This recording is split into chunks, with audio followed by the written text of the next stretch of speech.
All right, what's going on, good people?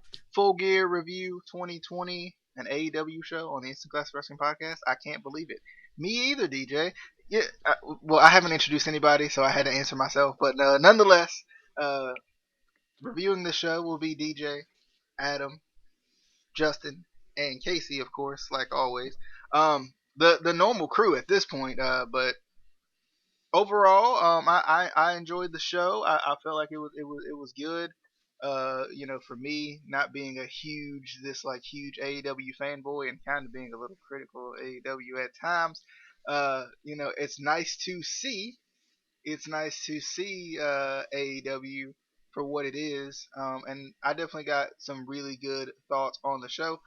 But first, I do want to give you guys a chance to like the page if you are on Facebook, subscribe to the YouTube channel if you are on YouTube, or vice versa if you want to do the other things. You can give the audio version a heart or favorite or whatever to keep it in the top of your feed so you can find us whenever we come out with something new. But nonetheless, we're going to give you a chance to do all of that, to do whatever you need to do. Get your popcorn ready, as I like to say. Google us if you need to. Whatever you need to do. Googleable. We are Googleable, as Justin would say. But nonetheless, we'll be right back, and we'll get you ready for this AEW Full Gear review on a show that was pretty darn good, I'd like to say. We'll be right back. Let's get it. And welcome to the Instant Classic Wrestling Podcast, the only podcast that is always an instant classic. And you're new! And we want to punch Jim Cornette in the face repeatedly until he bleeds because he's stupid. They're fat! We will see you on the flippity dippity. Oh yeah. Terrible. The flippity dippity. Terrible. Anyway, moving into this AEW Full Gear review. I didn't even say it. You said it in the intro. That's why. Uh-oh.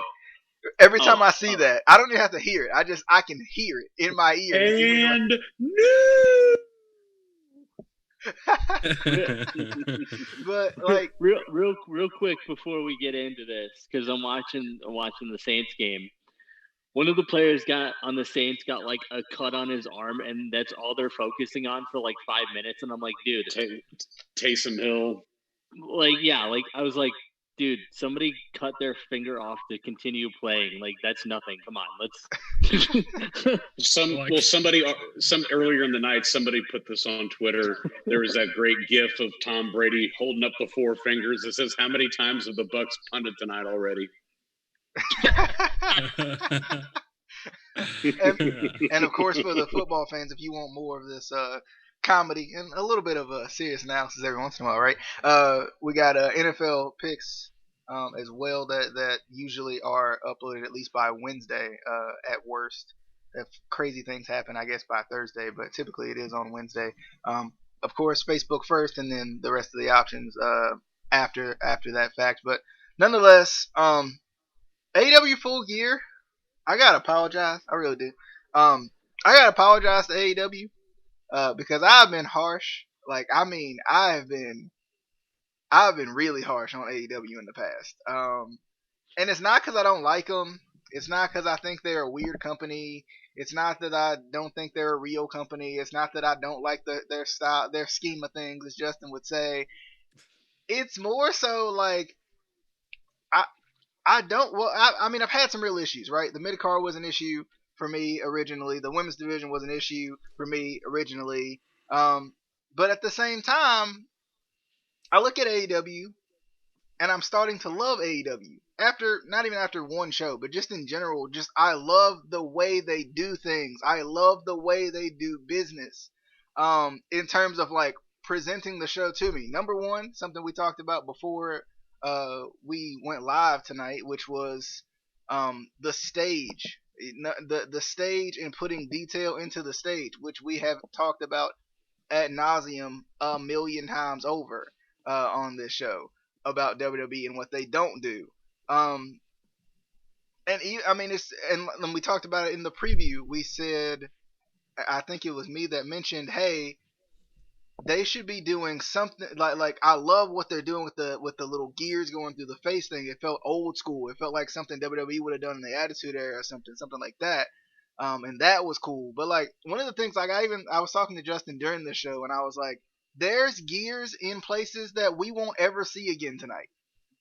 That's amazing. Like you don't. I mean, now albeit you don't have to have these gears in these random places, but like I just thought it was cool. Like I was like, at least they put in some work for the show. They made this show feel different than a normal Dynamite. And I think like on one hand, it's like AEW. I like the presentation of it, but at the same time, it doesn't look like this huge, elaborate show all the time either. Like it still has almost like a small hometown kind of feel a little bit too. Yeah, it feels like an indie show sometimes. Like it feels really old school, like something like kind of reminds me of WCW a little bit. I mean, they both were on TNT at one point, so very intimate. Right. Exactly. It reeks of WCW actually. Tony Schiavone's there, Eric Bischoff is there, of course. Like all the WWE guys that they signed, and albeit I'm the first one to say I do not care how many WWE guys you sign. I do not care if you sign the best talent in the world. That's what you should do.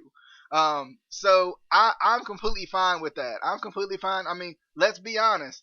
There's been 2 true companies that have actually tried to compete with WWE in recent years, I guess you could say. It was WCW and it was TNA. TNA built a lot of their competitiveness off of WCW. WCW, of course, had their own little mold within themselves. So it's not bad for AEW to want to compete and say, hey, we want to compete with WWE. Go the WCW route. You can take some nuances from different things that you've learned from previous times, from previous failures that you could say. Well, you know what? And side note, we'll have to mark this down. That would be a good topic of conversation, like on one of our discussion videos, is could TNA have ever actually been real competition? Because I feel like they could have, but I think they stopped themselves so many times with, bad business deals, with having to rebrand multiple times, with multiple different owners and multiple, different, just everything that, has happened over the period of time that TNA has been a company. I think that would be a good conversation to have. Like, what would they have needed to do to actually become? Because I think they were one of the closest, other than WCW, to actually becoming real competition for WWE.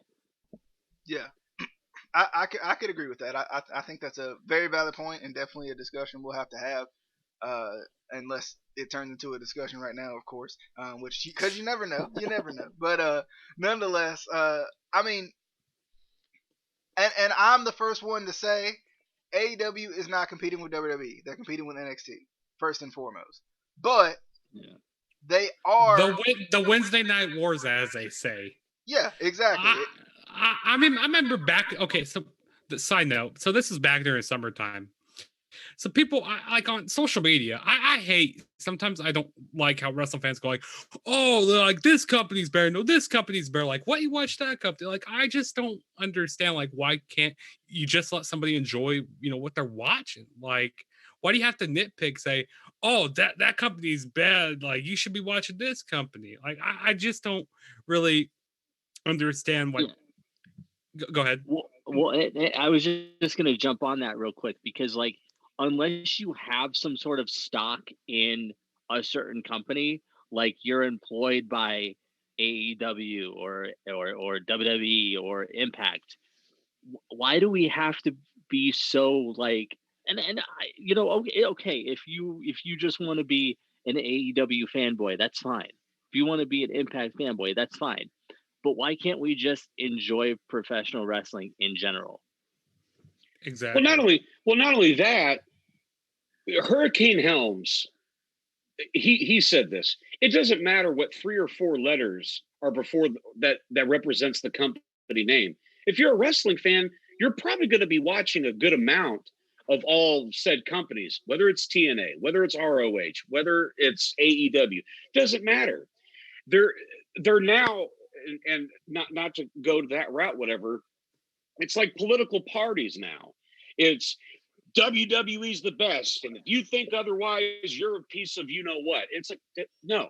It's just, like you're canceled if you like that company. I'm not talking. It doesn't matter. But like I hate the divide when it comes to wrestling fans of the quality of the product. It's like you're never going to beat Vince in terms of production value or all that. It's not happening. But don't try to be Vince. Accentuate what the positive was. That's what Paul Heyman's theory was. Accentuate the positives, hide the negatives. If we are not going to be the best at pyro and music, why go there? Go with what you know, storylines, action, this, that, and the other. It's just the only thing I will say is that there is a blind defense, and I'll use these two as an example. There's a blind defense to AEW and there's a blind defense to WWE. The things that happen on AEW and DJ, I'm with you because I've been in the same boat. There are things that AEW does that if WWE did, they'd be crucified. But because it's AEW, it's okay. And I want them.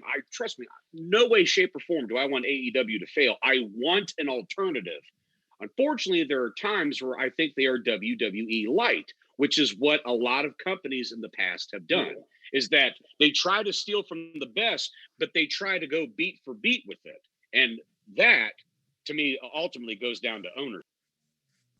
Well, and, two quick points, kind of related.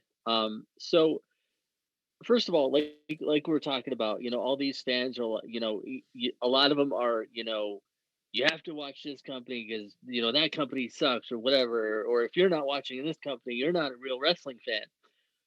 A lot of wrestling fans, like, their dream is to become a professional wrestler.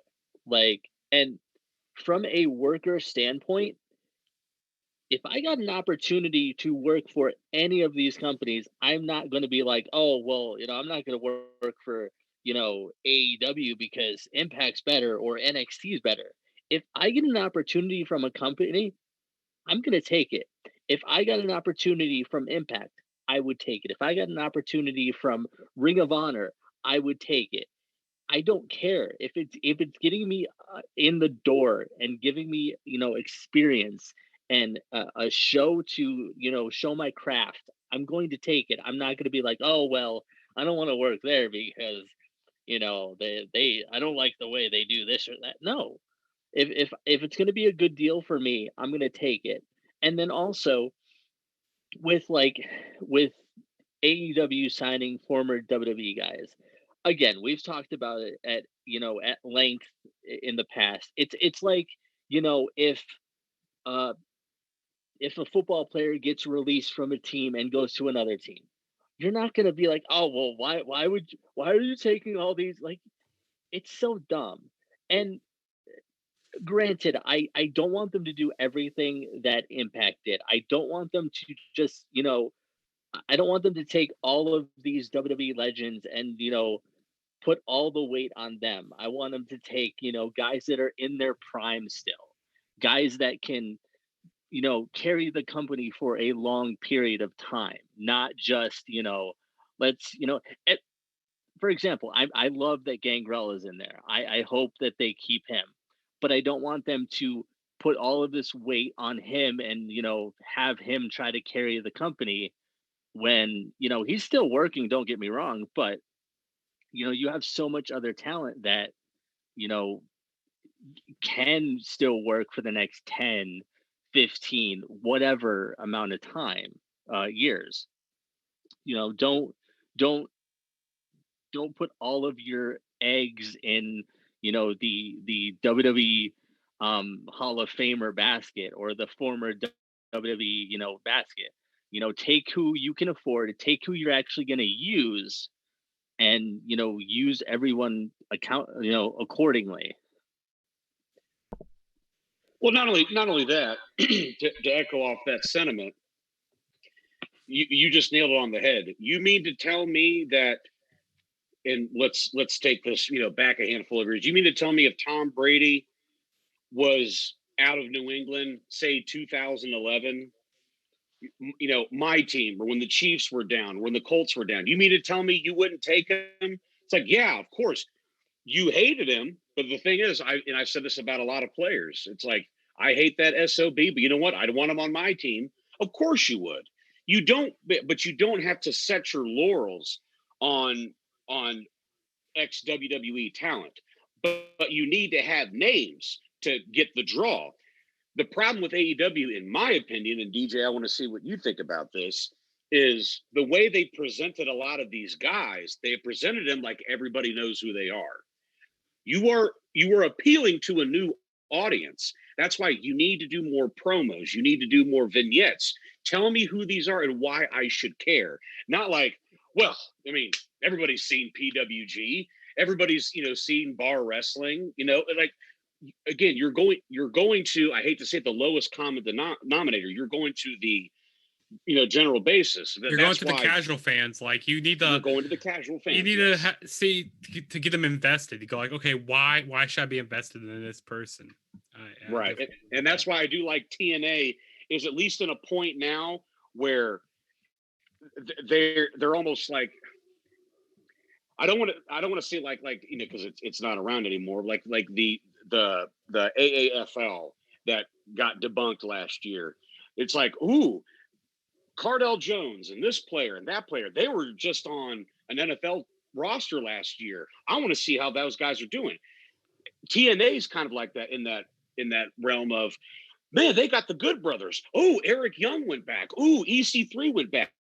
There's familiarity, but people would equate them to WWE guys. No, that's where they made their mark, is at that company. So that's the draw. So yeah, I mean, I listen to a few podcasts that say that, like, I don't want them just to sign WWE. Why? You mean you don't want more eyes to go to the product? Of course you do. So again, there's an unnecessary divide when it comes to a lot of these companies. Yeah, and like you, to kind of answer your question or your comment on your comment, the whole thing with them building these guys, as far as like, I mean, I know Darby Allin, but do I really know Darby Allin? No. Private Party, I've seen him a couple of times. Do I really know him? No. There's other guys that's there that John Silver, another one that I know Casey was offended by me not knowing. Really good, by the way. Will admit, really good, by the way. But I didn't know him. I didn't know him, and the only thing I knew about him was he was some dude from the Dark Order. I'm assuming he probably had a mask on before, so that's all I knew. So yes, I definitely agree. Like, AEW does need to do a better job of saying, hey, this is who this guy is. This is what he's done. But I think they also do a pretty good job with the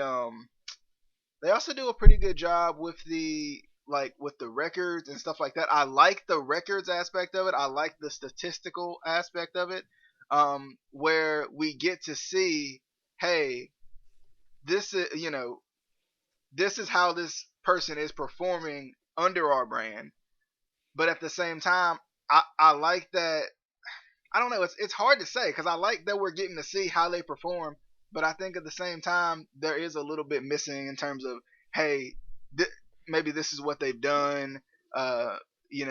This is what they've competed for. They were in that match with Cody, blah, blah, blah, blah, blah. Now, during the matches, they do a pretty good job with that, because I was watching the Darby Allin Cody Rhodes match, and the way they promoted that was, in terms of even just commentary, they did a very good job with it. Because I'm like, okay, yeah, Darby Allin could win this. And I mean, of course, we'll talk about it here in a little bit, or I guess we could get on it now if we want to. But as soon as I saw the video package for Darby Allin Cody Rhodes, didn't know anything about Darby Allin. Said in the preview, Darby Allin's definitely not winning this because Cody Rhodes is Cody Rhodes. Watch the video package. Yep, Darby Allin's definitely winning this match. That's really how I felt, because we were talking on the phone. Yeah, you look at the storyline. I'm like, Darby Allin's definitely winning this match. It's one of those he's been right there. He's been right there. He's been right there. He's been right there. He's gonna win. Like it's like, and I don't remember how many times they had faced before, but that's why I felt like he was gonna win because they had already This faced. was their third time facing each other. Exactly, they had faced before, so I was like, yeah, he's definitely gonna win. But we'll get into that in a little bit, of course. But yeah, in Well, terms of yeah, go ahead. I was just gonna add real quick, for the example you said, if AEW is going to or Impact or whoever is going to sign somebody that fans know from another promotion like Eric Young or EC3, if you're gonna sign somebody to try to get more eyes on your promotion, don't just do that, but make sure you're using social media to its fullest, extent, because make sure that they're posting on their social media that I'm in this company now, or I'm working here, because a lot of people, um for example, like Adam was saying he scrolls through Twitter a lot. A lot of wrestling fans scroll through Twitter at their favorite wrestlers accounts, or Instagram or whatever. If they scroll past and say, "Oh, well, so and so has a show and is on Impact tonight," or whatever, it's going to get them to go watch Impact or AEW. Whereas sometimes, for a while, back before I really got into like the independent scene, somebody would leave WWE or whatever, and I would have no idea where they went because they weren't using social media to its full potential. you know um and I feel like, especially with like WWE fans, they're unless you tell them where they went, they're not gonna seek it out. You have to kind of hold their hand and be like, okay, this guy went here, so you can watch him still. Yeah, well, Yeah, and that's more two, for the casual fans, like yeah, I would say. Yeah. well, and Mhm. two with NWA, all I had to hear was yeah, yeah, yeah, and I Yes, was like, sir. I'm what? All right, I'm in. I'm good now. I will watch this. I definitely will now. Like that's all I Shut had to up and hear. listen up, dummies. That's all. Like it's literally And all I had to all I hear. had to see was James Storm over there. Like, yep, I'm watching this. Yep, I had to see him. Like, I don't know why I haven't been getting into NWA more. Like, speaking of NWA, did anybody watch that pre-show match The between I Thunder did. Rosa I and Serena Deeb? I Yeah, mean, I not watched Thunder it. Rosa. Sorry, I mean Allison Kay. Right, Allison K. And well, Thunder Rosa came in at the end, like after everything was all said and done, and it seems Yeah. like she may not be done with the NWA Women's Championship, or at least competing for it a little bit. So that's interesting because there were reports, and I think even Justin had said that she had signed with NXT. So that's Hmm. kind of a Which little I felt like interesting. that was kind of like far fetched because she just recently lost the title. I mean, even though she lost the title, I go like, you know what, maybe she would go to WWE. That's why I thought, and that's why everybody was, thinking that she was going to go to WWE. But hopefully she doesn't go though, because I would love if she gets signed by AEW. Yeah, real quick on the match, I thought it was pretty good. I felt like it was a little slow for me, and it was kind of a little like I was a little disinterested. I thought I would really enjoy it, but I think there were times where I was like, this is okay. But I mean, for a pre-show match, and I hate that we have to say for a pre-show match because we've gotten accustomed to WWE throwing on these ridiculous matches on the pre-show and they just being like, eh. So I mean, yeah, it was okay to me. I kind of enjoyed it, I guess, but Yeah, I thought the match was all right. Also, I mean, the ending. I like the ending when Thunder Rosa came out because that kind of got me hooked. I go like, okay, this could, they could do a good rivalry over here in AEW. Like, I want them to use both of these women, and also Allison Kay. She's a free agent now. She just got released from NWA. So, have her get signed by AEW. Because I tell you, once we get talk about that women's match later, I tell you that that women's division is still lacking, in my opinion. That's one thing that's still lacking. well, I think too, But Justin. One of the things that I noticed, Allison Kay, and I haven't seen her in NXT. I haven't seen her in NWA a lot, but I think she looks like she's in better shape than she was in TNA. Like, I mean, and TNA, she just didn't look like she was like in tip top, like ready to go, like compete with anybody, type shape. So I mean, it's nice to see that. It feels, and we've talked about Casey and I have talked about this before, especially how number one, when somebody comes over from WWE, they look absolutely huge. Zach Cardona, and then like it's like, was he really that big? Are you kidding me? But then at the same time, it's like, you know, there's in other companies, and Casey had made this point, in other companies sometimes they don't really care as much about your physique and how you look per se. It's like, if you can still go in the ring, okay, cool, but but I think, there is something to be said about the amount of work that especially some of these men and women put into their bodies to have them be in this peak condition, because it's kind of ridiculous. Some of these people are like, are you kidding me right now? Like, what?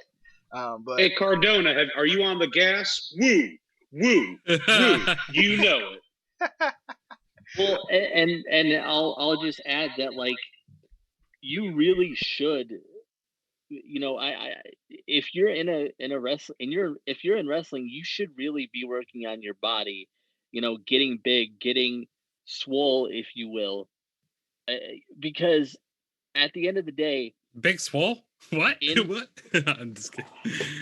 I hate this man so much. But in professional wrestling, like, you're supposed to be larger than life. You're supposed to. You're the wrestler. You're the talent. If Casey, if you somebody said one time to me, I don't know who it was, but somebody said, I want to watch people that look better than me and that are bigger than me do things that I cannot do. Well, exactly, and it's like, if you go and stand next to a fan and they're the same size as you or bigger than you, why are you in the ring and they're not? Like, why am I paying to watch you when he's bigger and looks in better shape? Like, it doesn't make sense. So, Hey, like, don't mock this Kevin Owens physique. My debut's next week. I mean, okay, I give you that. I give you that. But I mean, I'm very sorry. I'm very sorry. Listen, Kevin Owens can do things that dudes that go to the gym every day can't. So, like, I mean, I've seen this guy do things that a man his size should never be able to do. So, I mean, don't mock the R-Truth guy sitting right next to me. he can have whatever physique he wants, because he could probably do like a suicide dive and I can't. So it's fine. Moving forward though into the Kenny Omega Adam Page match, which I went back and watched, because at first I was like, was this match good? Like, at first, I don't know what it was, but for some reason I was interested, but I was also like, I was disinterested for a little bit. I don't know what it was. I went back and watched it, and I was like, yeah, this match is pretty darn good. I was shocked that it was first. I was too. Yeah, I was too. I was like, oh okay. You trying to get me going here, I guess. Yeah, I tweeted something about like really, they're throwing this match on first. Yep. This could be like they're really wanting to kick off the match of the show here. You were my muse that night. Yeah, because I said I'm just like, all right, because I'm watching the Buckeyes. I was out to dinner. I was watching the Buckeyes game and keeping up with what you were saying on Twitter. But I mean, I thought this match was good. It had a very like hard hitting, maybe even a little bit more of a personal feel because of their breakup as a tag team. And I mean, I enjoyed it. I was a little upset that they just love Kenny so much. I mean, I get it. Technically, Adam got the shot before Kenny did. I get it, but yeah, like Kenny's another one. Like and it's interesting that we brought up this point earlier, but Kenny's one of those guys where I'm like, I know he's a star. I know he's freaking ridiculous. I know he may be one of the best in the world, but like, convey that to me. Tell me, like, prove it to me again. Like, that's what, because even you guys, like some of you guys who have watched a little bit more of Kenny, in terms of in AEW, have said like, something's been off with Kenny. Like it's been something. I mean, I like the what are the sweeper girls, the cleaning ladies, the cleanup women. No. He's the cleaner. He's the cleaner. That is so stupid. Sweep him up. the cleanup women. What do we call them? I mean, I kind of like. Anyway, I kind of like it. But nonetheless, I mean, I thought this was good. I thought this was a good match. It was really good. You know, two of the best. Another thing I kind of wonder is like, if I'm like I was like, oh, AEW's cool. You know, let me put this $50 down for this pay-per-view. Then let me see. Kenny Omega, okay, and Adam Page, okay, I'm ready. Okay, I don't know these guys, but I'm ready. But like, wait a minute, these gonna be the number one contenders for the title though? Kenny Omega. Like, who are these guys to me? Like, tell me that Adam Page competed for the AEW title before. Like, let me know. Like, let me know he was in the thick of it, and let me know that freaking Kenny Omega is world renowned. Okay, let me know. Let me know, AEW. That's all I'm asking. I'm just asking for you to let me know. Show those clips from New Japan. Yeah. Because that's where he made his mark, whatever, though. Show them kicking AJ out of the Bullet Club and him becoming the leader. Show him those matches against Okada. Show him those matches against Jericho. Like, oh, these guys have a past too. Okay.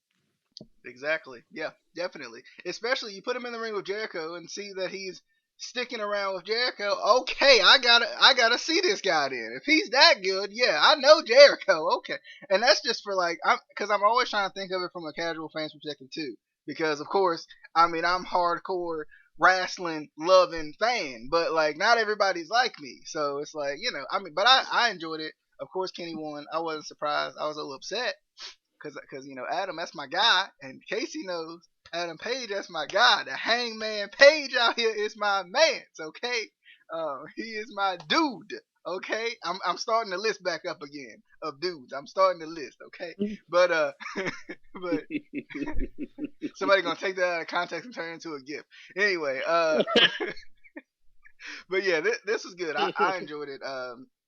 Adam, how did you feel about Hangman Page? Like I said, like I was a little surprised that they started it first, because I thought that was one of the important matches of the night, because I figured that would have been somewhere in the middle. But if you're going to start off the show hot based on the matches that were on there, I can understand that. So, but no, it was competitive. You're going to get your Kenny Omega spots where, you know, he does the Terminator spot, and he's going to do his finger pointing, gesticulating, and all that matter. I did like how, because Paige has been the sad drunk these last few months, and at least this time he came out with a little bit of fire, and that he seemed ready, because this was a big deal. Justin? Yeah, okay. So speaking of him being kind of like a sad drunk and stuff, I hope that they don't have him. You know, I don't mind, when wrestlers drink and stuff, but I don't want them to turn his character into like him just being sad, like all the press that he, didn't win the number one contender match.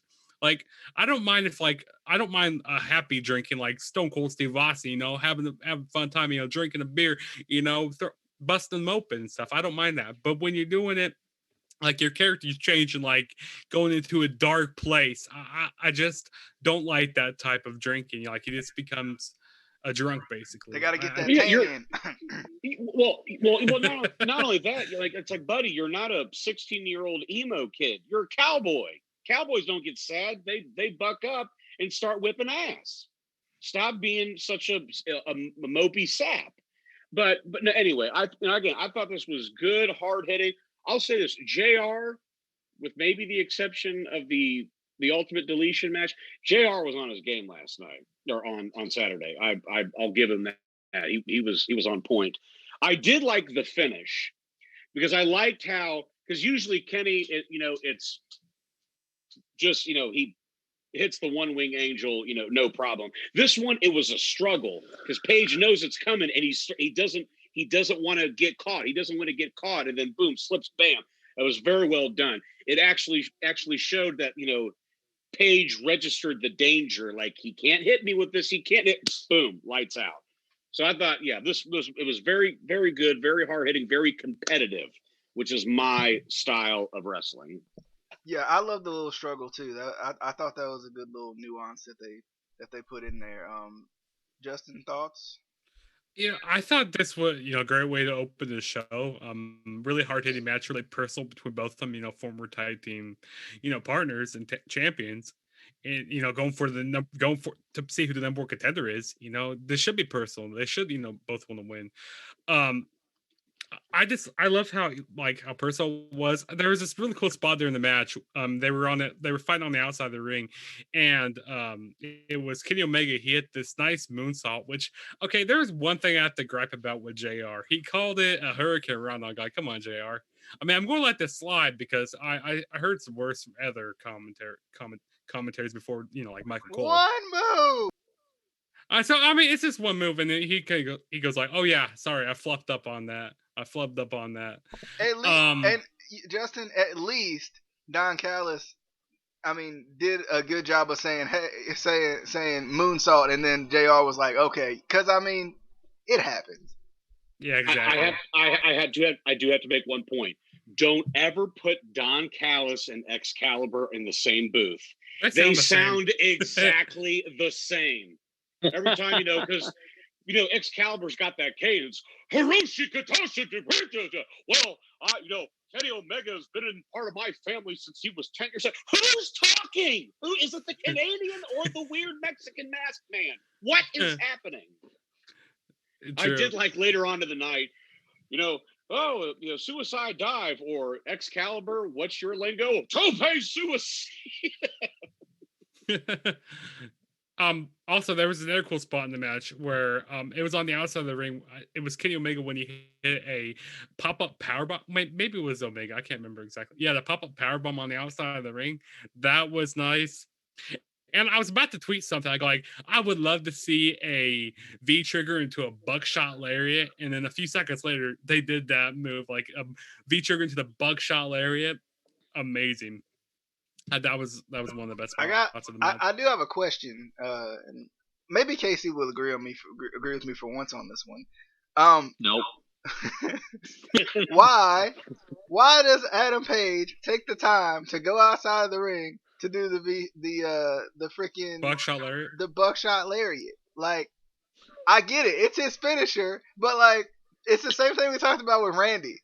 Randy got to throw you out of the ring, put you back in the ring. He sounded like Justin trying to pick against his division. Like, come on, man. Like, come on. Like, sometimes logically it doesn't make sense. And I get it. It's wrestling. Sometimes it's not supposed to make sense. Wait a minute. Shawn Michaels is stomping on the mat. I don't think he's going for the sweet chin music. I don't think that's happening. I don't think they should. Don't get up. Just don't get up. This we're all out of the ring. Casey.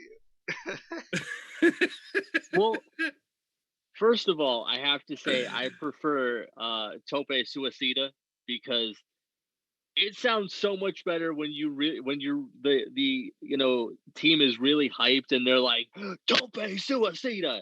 It's kind of like Mamma Mia. It's kind of like, and I know a lot of people don't watch soccer, but watch American soccer and then watch Mexican soccer because the commentators will be like, "Go!" It's the greatest thing ever. But yeah. So now you got me thinking about things that don't make sense in wrestling. Like, if you're in a battle royal, why are you trying to beat somebody down when you have to get them over the top rope? Or, why are you taking somebody on the outside when you have to pin them in the ring? Doesn't make sense. But, we don't think about these things. But again, this was one of the matches I didn't listen. $50 is a lot. And I watched highlights because $50 is a lot. To quote Casey, was this free?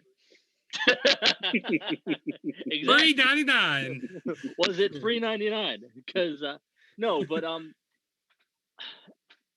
from what I have been watching recently of AEW, because I do need to get back into like watching it regularly. You guys kind of touched on it too. We're not getting the same, you know, we're not getting the same guys that we got before. You know, even with like the Young Bucks, we're not getting the same Young Bucks. I feel like we're not getting the same Kenny Omega. You're not getting New Japan Pro Wrestling Kenny Omega. You're almost getting Kenny Omega light in a way. And another kind of side note is, you know, I kind of don't like when wrestlers start their own promotion, because I feel like it doesn't help you, because, you know, say, you know, the Bucks, I think they did win the tag team titles or whatever, but you know, it looks like, you know, you're putting the belts on yourself. It looks like you're kind of a mark for yourself. Cody's a two-time TNT champion, by the way. What's that? I said Cody's a two-time TNT champion, by the way. Exactly. Two-time. Exactly. And it's like, I get that you still, you know, as a wrestler, obviously you want to be a champion, but if you're a champion in your own promotion, it looks like you're trying to put yourself over, and just in general, usually you kind of get, you know, shit on for it, especially like in the lower indies. There are a few promotions that guys have put the belts on themselves, and it's just like, it's not a good thing. They're hungry. They're on a power trip. They go like, I won all the gold. I'm gonna win every title here, even the women's championship or whatever. Like, well, and I'm not necessarily like putting them down, because I love the Young Bucks. I love Kenny Omega. You know, love Jericho. Love all those guys. But you're gonna have to be more selective on when you put the belt on, you know, the Young Bucks or you know, Cody, and make it make sense. And maybe it might not be them also be them making the decisions. Maybe I mean, yeah, they might have a say in it, but like it might be more like the rioters. I mean, I know they kind of, you know, are executives of the company or whatever, you know, like Cody Rhodes and the Young Bucks are, but you know, maybe it's more the riders. Like they might be, like I said, might have a say in it, but it's not all them. If that makes sense. Yeah, you're correct. It's not all them, but still, like, I want to see younger guys get opportunities. Like, obviously, I still want to see, you know, Jericho have another title run, and I want to see, you know, Cody have another title run, and like, you know, the Young Bucks and all that. But I want them to do it right. I want them to, you know, not always have the titles on them, which they haven't done. I'm not saying that they have, but you know, you can very easily get into that territory where you start, you know, or the writers or whatever start putting the titles on them all the time, and it's like, just don't do that. But yeah, anyway, back to my main point. Like, I wish we got a little bit more of the New Japan Kenny Omega. Adam, do you have a point? Everything Casey just said is 100% true. But here is my problem. Here is my problem with, just because they're part of the bigwigs. So I have to put them all in a collective sense. Early on, when they first started, Jericho being the first champion was 100% the correct thing. He's the established star. Go ahead. Also, I like how when they first were doing like a tournament to decide, it was last year when they were deciding who's gonna, you know, win the tag team titles. I like how the Young Bucks, they lost, you know, because they were like the number one seed in the tournament, and then they lost to Private Party. Like, oh, you know, like everybody's shocked that they lost, you know, an upset. Which I like how they didn't put the belts on them right away. Well, and that's what I was going to get to. I'm not even saying that they had to win the titles, but my thing is that I think that they were devaluing themselves early on, because especially with the press conference, because they were saying they're the best tag team in the world, and they jobbed to Private Party, and they thought that they were putting them over, but they did it in a fluky sense. Like, to me, if you're gonna give those guys a win, give them a win. And now if it was just a regular match, whatever, it's just Bucks versus Private Party, that's fine. You're like, hey, you got one on us. Next time it's going to be different. This is a tournament, and I think that they thought that we're not going to put ourselves over, because we don't want people to think that we're because we're the big wigs, we're just going to put all the belts on us. But the thing is, again, it still goes back to, you promoted yourself as that we're the elite, we're the best tag team in the world, this, that, and the other. You got to have them look strong early on. Again, and it goes back to, show me, why should I care about these guys? Because again, the niche audience is going to know who they are. You're now appealing to the casual fan. They have this big buildup about these guys, and then right out of the gate, especially Kenny, he lost. So that's what I'm just saying. Like, to me, and again, this is probably just more of a nitpicky thing, whatever. But I wanted them to at least look stronger early on before they started putting the belts on them. Yeah, and with that, like, that's one of the situations where, like, your gimmick can kind of bite you in the ass in a way, because, like, they did come in and say, we're the elite, we're the best tag team in the world. Okay, well, if you're the best tag team in the world and they beat you, does that make them the best tag team in the world? And then also with Kenny Omega, the cleaner worked in New Japan, because the whole thing was he was trying to clean up the division, and it worked. But now it's like, Kenny Omega, the cleaner, what are you cleaning up? The company that you helped start? Like, what? Just doesn't... I like the big bout machine better than the cleaner. Yeah. The cleaner, that was New Japan. Now you're in the States. You're appealing to people and you're on TNT. That was WCW galore. And this, you're trying to draw that Southern audience that went away from pro wrestling, 20 plus years ago. Yeah. Yeah. Definitely moving into Orange Cassidy and John Silver, a surprising match for me. I don't know. I mean, it's not that I had I thought it was going to be a bad match. I just didn't know who John Silver was. And then I watched him and I'm like, okay, I like this guy. And he ripped the man's pockets off. Come on, man. No, not the pockets. That's the whole shtick. That was I thought that was number one. It was hilarious. I would say something about that. Yeah, when you rip out a man's pockets, I kind of have a comparison to like taking a Lucha Libre's mask off. Like that's disrespect when you take out their pockets. Well, it was nice talking to you guys. I'm gonna maybe just head to bed right now. I thought Adam was gonna put that in the please no box. Like I don't have it anymore. He doesn't have pockets. It got thrown away. He doesn't have pockets. That's not the please no box. That's the what the what? It's like taking that's a Russo box. It's like taking off a Lucha's mask. Like I'm like trying to make a comparison with that. It is in no way like taking off a luchador's mask. But it's the gimmick with Orange Cassidy with him putting in the hands in the pockets. I don't know. But yeah, this match was good though. I thought I was really surprised by this match, even though I like both of them.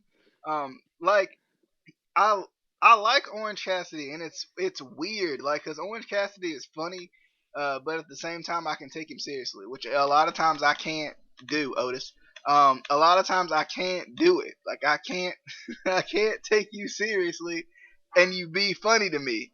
Like it doesn't happen. But Orange Cassidy, he pulled it off. I don't know what it is, and he looked different tonight. I don't know what it was, but something about him looked different. I don't know if he changed his hair, or grew his beard out, or something. Like something was different. He changed his pockets. That's what it was. The different pockets. That's what it was. But Orange Cassidy won this, of course, because John Silver is a bona fide jobber. A good jobber. He's a very good bona fide jobber. But he's a bona fide jobber. Casey, just so you can cheer up and talk about your boy here, did you catch the highlights of this match? First of all, I wouldn't say he's my boy. I'm just saying put some respect on that man's name. He's your dude. He's a good jobber. I said that.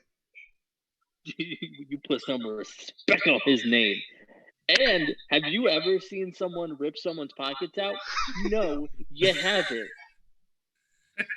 You have not. This man is revolutionary. Put the title on him now. That's all. Okay, I'll take the taking the pockets is like taking off a luchador's mask. Not, well, this man deserves the title, pal. Come on.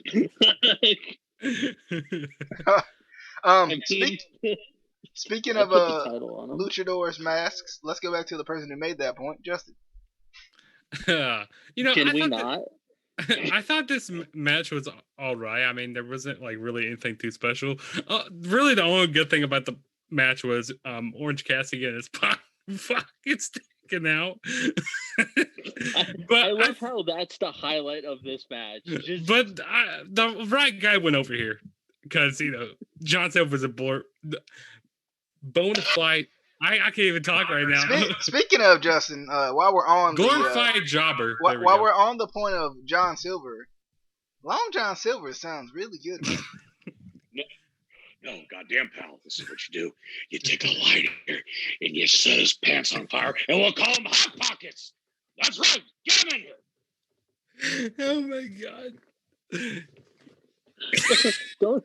Don't say that too loud. Don't give him ideas. Justin, did you have anything else to say? Or no, but I feel like the right guy went over here, and I feel like they need to put that TNT title onto Orange Cassidy. No, you don't agree?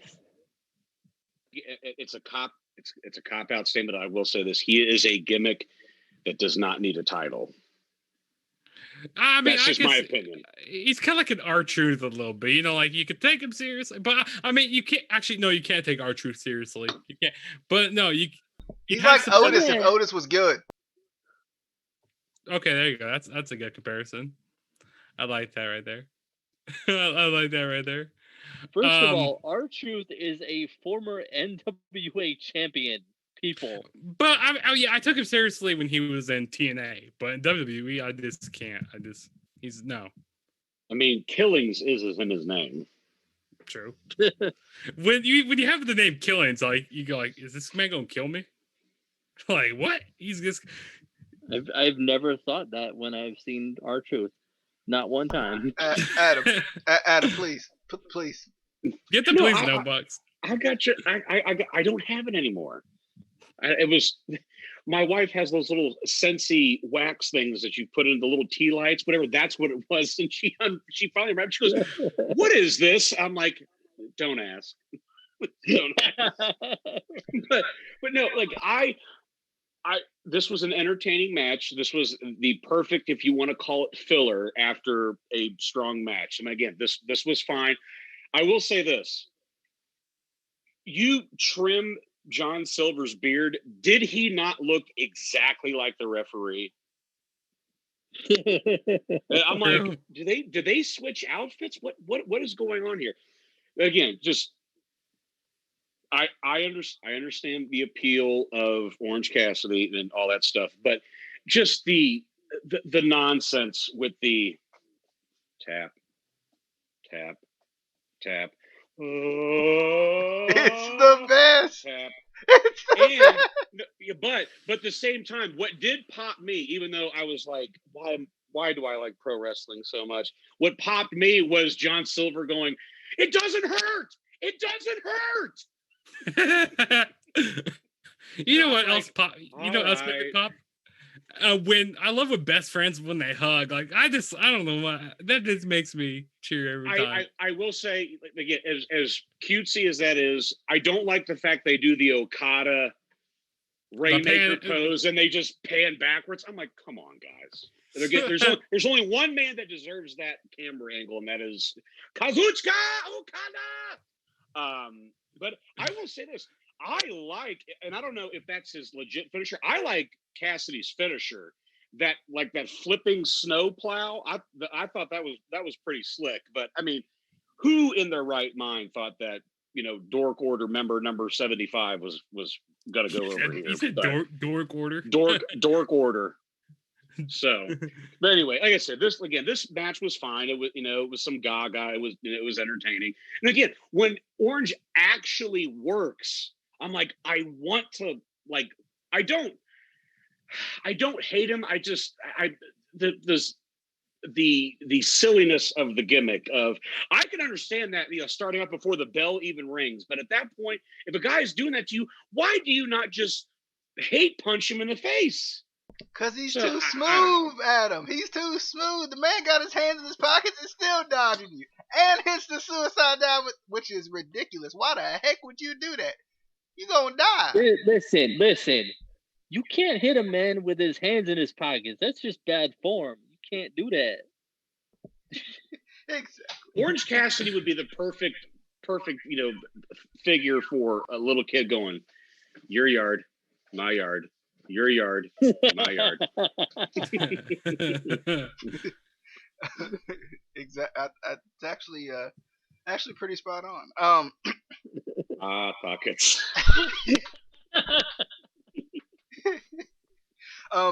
Moving into the Darby Allin Cody Rhodes match for the TNT title. Very good match. Like I said, as soon as I saw, all I had to do was see the video package, and I knew Darby Allin was winning. So I mean, that kind of gave it away. But it was good though. Like I liked the video package too because it told me who. Finally, you told me who Darby Allin was. You told me who somebody was. That's what I wanted. Because I didn't have any idea. I mean, I've seen Darby Allin. I know of Darby Allin, but I don't really know Darby Allin like that. So it was nice to be able to learn about Darby Allin. Why the heck is his face halfway painted? I know now. Why is his body halfway painted? I know now. I get it now, and I can sympathize with it now. Like I was actually like, okay, if he wins, I wouldn't even be mad. I wouldn't even be upset at this point by the way they did this. But yeah, this was good. I was a little surprised they didn't play the little whole underdog thing with Darby Allin because he's small, but I like that he does moves that are ridiculous. Why the heck? This man just falls backwards, and I'm just supposed to be like what? This can't go wrong. And I've seen him take some sick bumps off of doing that, which, that man. But Restful. But nonetheless, I'm Danny Dimes. Hey, Danny got to win today. Hey, Danny got to win today. Okay, Danny's about to win this division. That's what's happening. Anyway, against Washington. I mean, we get a couple more players. We could go play in the NFC East. I promise we can do it. Raven, I could bring my dog out there, like Airbud. I'll bring my dog also. You bring yours, Adam. There we go. But two of them. I'll bring both of them. Nonetheless, we already almost got a team. But yeah, this was good. I enjoyed it. I like the storytelling of it. It was very good. I like the fact that they let Cody get cocky. I was like, it's kind of a shame that Cody finally gets to be Cody Rhodes, and he's gonna lose. I was like, it's kind of a shame. I feel like Justin Roberts butchered his freaking entrance, like his announcing him though. Like he does it so well. He does it so well. And then he was so excited to say Rhodes that he just like flew through everything else. I was like, come on, that's my favorite part, Justin. Not you, Justin. That's my favorite part. Come on, like what? Come on, I love the American Nightmare. Like I love it. I'm in it. I'm in. Like Justin Roberts, one of the best. One of the best. He makes me feel like everybody. Like if he introduced me Other coming to the door, other than Tony Channel, Tony, if I can. I don't know if he's better. Chimmel. I don't know if he's better than Tony Chimmel, but he's good though. I love Tony Chimmel's. I love his like when he says Edge. I always love when he does it. Rated R superstar. Yeah. Yep. But yeah, I mean, yeah, this was good. This was good. Like I said, Justin, you gotta be better, bro. You gotta say Cody Rhodes now, and you gotta be better, son. You gotta be better. I was excited, like, cause I love how he does pretty much everybody's whole thing. It did feel like he was like a little weak tonight for some reason. Maybe he just does it for main events. I don't know. But he felt like he was a little off tonight for some or Saturday night for some reason. Like it was like, you good, bro?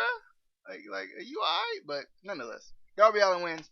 I was a little surprised that Cody didn't turn heel here. Like it felt like they were like reeling me in for that, and they didn't do it. It's coming. I'm certain it is. But nonetheless, Adam, thoughts on Darby Allin, Cody, Rhodes? This was low key my favorite match of the night. And like you said, from the pre-match video package, it got me more excited for the match. My favorite spot of the match, and again, innocuous, but just for what it is, Cody flips to the outside. Darby goes the ropes, does a backflip, and gets Cody to look around a little bit, and then he nails one of the stiffest suicide dives to the back that I've ever seen. And again, that's why I like Darby. Being undersized, he lays his shit in. It's believable. It's like, hey, I maybe only, 5'8", 5'9", 170 pounds, but you're going to feel every ounce of it. And how about the crossroads from the top rope? And not only that, I'm like, my God, Cody did that better than he did standing in the ring. I'm like, do that more often. And the roll all the way across the ring to get his arm under the rope was good. What was good? Yes. Chemistry there. That was good stuff. Absolutely. Like, yeah, this is the turning point, I think, for Cody. Like, because like you have to go heel now. Now, I will say this: if you go heel, change the hair back to black and let that sit for a little bit. I will say that. Because here's the other thing too. Because, and I think how you can do that is that you have Cody turn on Arn. Have Cody turn on Arn, just because normally somebody of that caliber, and not to mention too, get the, don't have so many people have managers. Like it seems like everybody's in a faction and everybody has a manager. I'm like there's no specialness to it. Like I like Tully with FTR. I like Vicky with Nyla Rose. I don't think you need to have Cody to have a quote unquote coach. Hey, what I would like to complained about WWE never using managers. AEW was like, we're gonna have all of them. I actually want to say something about. I just want to say something about like factions and like the managers. See, it was like earlier back in like the summer, saying, they're going to be making like another 4 Horsemen or something like with Cody Rhodes and all that. I wouldn't mind to see have Cody Rhodes kind of be the head front of the this 4 Horsemen type of team. Make like a faction over here or something like that. I mean. I don't know. No, well, yeah, we'll see. My thing too is his dad had allegiances. Like he didn't necessarily have a full-fledged faction. Like, because he always had Magnum. He always had the Road Warriors, but they weren't called the Dusty, or or whatever. So like he was friends with the right people. But and just in this instance, I don't think Cody needs Arn, and this is nothing against Arn. If you ask me, back in the mid '90s, who were you if you were part of the Four Horsemen? I was always an Arn guy because Arn he drove home all the promos. I mean, Flair was Flair, don't get me wrong, but I was always an Arn guy from work, etc. What I think this is what you can do, being that to give a little bit of control to the roster and maybe have some semblance of consistency. And again, this is just strictly for TV. Make Arn the authority figure, not like McMahon, not like but like a Bob Armstrong or Bill Watts in Mid-South and in WCW. Make him be the strong figurehead because it's Arn fucking Anderson and people aren't going to mess with him. But he could also, in storyline, whatever, those still take a few bumps here and there. I mean, Grant, I'm not saying he has to have a full-fledged match, whatever, though, but he could still physically get involved somehow. Yeah, but anyway, not to go on a big side tangent, but anyway, no, it was a very good match. I'm happy for Darby. And the more I think about it, to me, this was the necessary outcome because Cody put him over by going to the time limit draw. It's like he took this guy for granted. I'm like, man, this guy's tougher than I thought. Like, he didn't win, but he didn't submit and have his shoulders pinned to the mat. The next time, Cody does just a little bit of heel tactics and wins. This time he, got way too cocky whenever he's doing push-ups and this, that, and Arn's telling him, no, just beat him. And Darby comes away with the win. So yeah, this was low-key my favorite match of the night. All right, so Justin? Yeah, I thought this was a fun match. I kind of like the kind of whole storyline behind this, like with Darby Allin kind of being the underdog. Like, and there a lot during this match. Like every time Darby Allin tried to get some offense in, Cody just went. I like how he attacked his arm during the whole match. Like, he worked on Darby Allin's arm out a lot. And also, I want to go back to about, like, I love when Darby Allin does his suicide dives also. Because, like, yeah, he just hits a, like, when, like, different wrestlers, like, they do suicide dives, like, they kind of pull up with it a little bit, Like, when they're about ready to hit the other guy. But with Darby Allin, he just goes 100% of them, which I love that. It makes it believable. And also that crossroads at the top rope, that was nice during the match. And what about the arm wringer body slammed over the top rope? Oh, that was nice. Stage. Bam. That was nice. Yeah, like the very methodical, Cody Rhodes, he was just working on his arm during the whole match. And, Darby Allin, he just had to fight to get back into this match. I like this kind of underdog feel type of storyline. And also, I don't like how they call him the Prince of Pro Wrestling. Like, dude, you're not Triple H. Come on, like, quit trying to do that. Like, I don't want you to be a Triple H and like win a whole bunch of titles, like win every single title, like have like a 70-time reign or how many times, 14 times or whatever. I don't want you to have like a, this take every title and bury everybody. Like, please get rid of the Prince of Pro Wrestling. But the King of Kings, the Prince. Yeah, like, no. I mean, I understand, back when AEW first started, when you smash in the throne, but no, you just should have left it there, and like, you shouldn't even, like I said, you shouldn't be called the Prince of Pro Wrestling. But you made your point. You don't have to have another shot thrown at them. We get it. You're trying to be different. Yeah, I mean, we understand that, like, the whole ratings war, like, yeah, I understand that, like, but you don't need to say that every single time, like. But it was a good match. I enjoyed it though. I mean, he's part of wrestling royalty, so I mean, I guess so. I mean, a lot of people would say his dad was a king. I'm just saying. He is one of the greatest of all time. But he wasn't the king of the cruiserweights. Casey, thoughts on this? First of all, and this is to you, Adam. I am offended as a manager. How dare you say we don't need more men? How dare you, good sir? I need I'm more. talking about AEW. Well, they need CR O'Malley. They need. I anyone. want to see CR O'Malley in there. You trust me. I've seen some of your promos. You are way better than half these schmucks. I mean, hell, listen. I will go with the gimmick, and I will manage Hornswoggle. I'll do it. But if you don't do it as Thunderbolt Patterson, I'm not watching. If you move, I'm full up to here. But it has to be in a match against like a 7 foot guy. I'm full up to here, and then he goes, so like to here. Lance Archer, hi. Please, somebody book this. I want to do this so bad. I am full up to here. Okay, little guy. But first of all, DJ, I could have told you about Darby Allin. I could have told you about no, but I am a huge Darby Allin fan.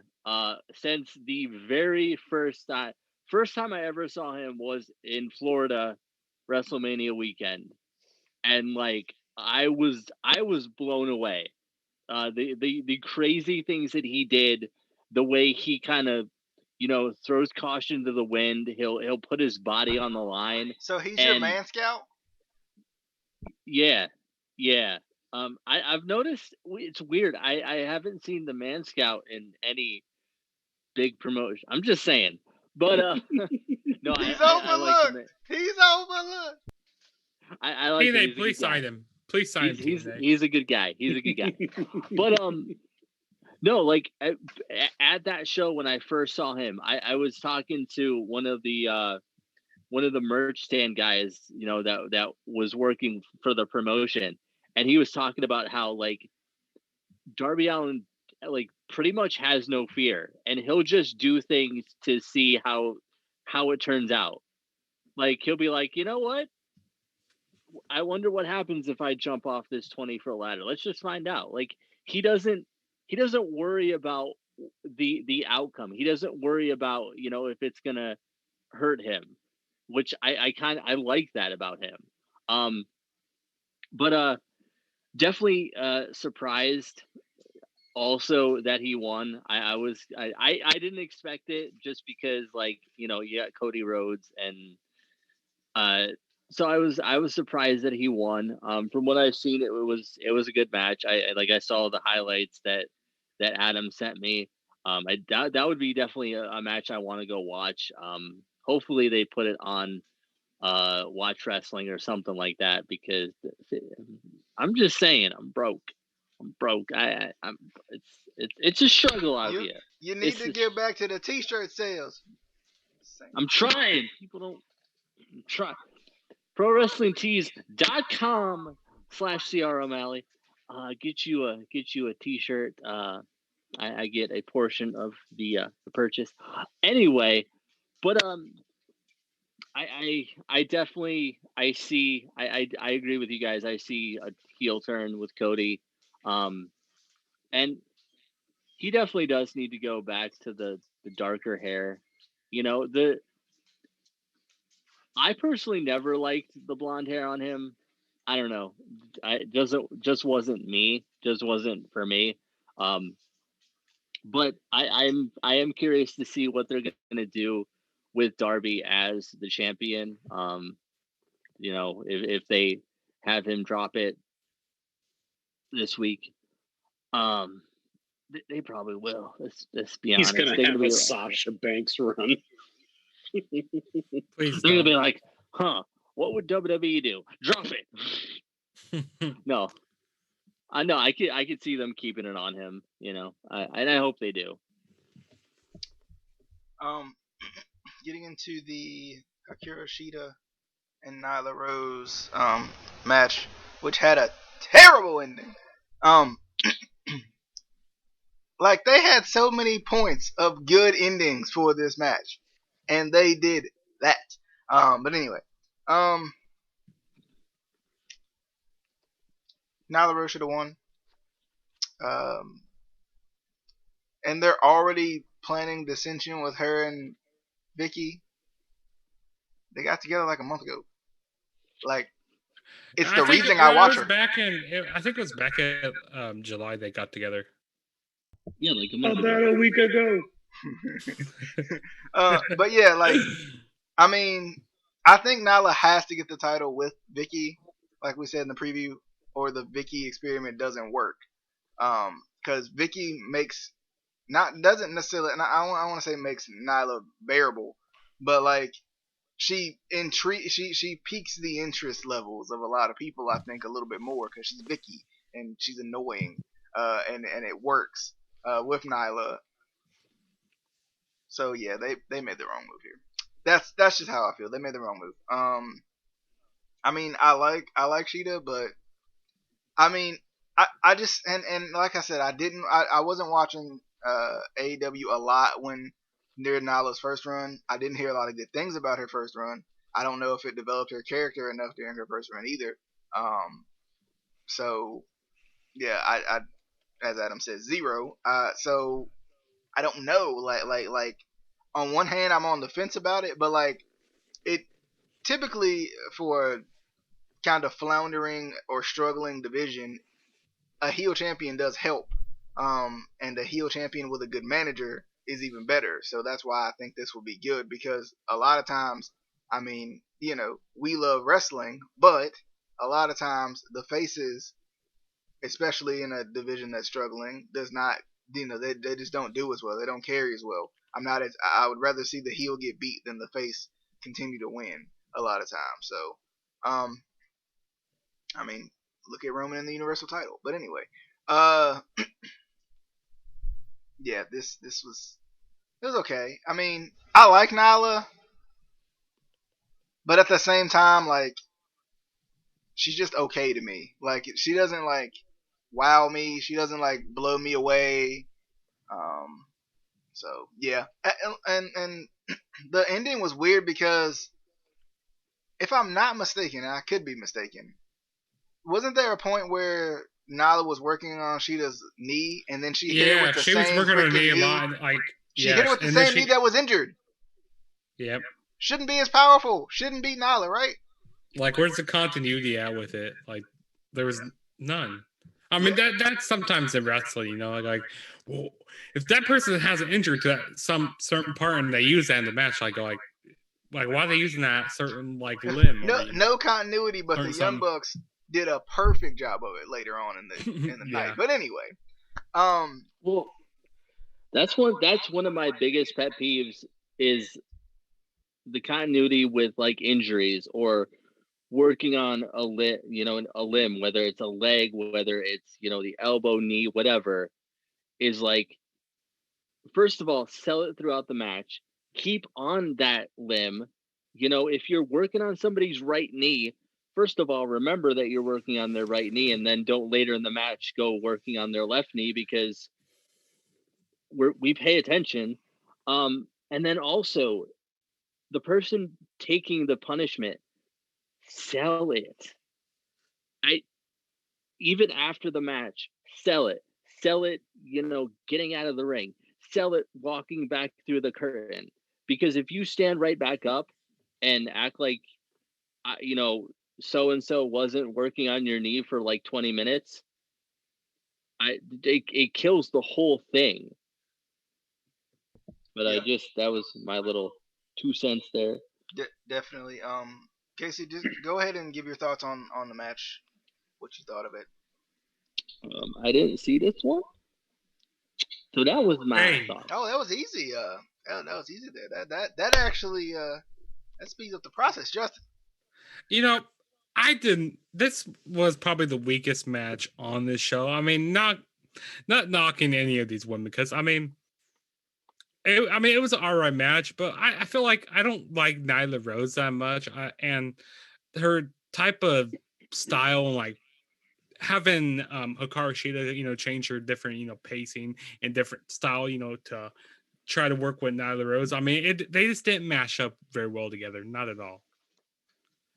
But I mean, they tried, and also this women's division is like really lacking right now. I don't know what it is. I don't think it's really the women over here. I think it's them not booking this division correctly, like actually giving them time to be out there and like actually get us interested in a feud. But I mean, this match, I tell you, there's one spot I actually liked in the match. The Falcon Arrow off the top rope. That was actually pretty cool. That was pretty cool. Pretty cool. Yeah, pretty cool. That was pretty cool by Hikaru Shida. But other than that, and I definitely do agree with DJ how she should have, sold that her knee injury more during the match. But I kind of like after the match when she did retain the title, the referee was helping her go backstage, so that was actually pretty good. But I don't know. I feel like they just need to do something to get me more interested in this women's division, because I'm more interested in what the NWA women's division is doing on AEW. I'm more interested in watching Dr. Britt Baker do anything. What? Exactly. I don't know what they're doing with Britt Baker right now. They need to put the title on her. Like, seriously. Adam, your thoughts? I mean, of course, you've seen Nyla Rose's original run, so.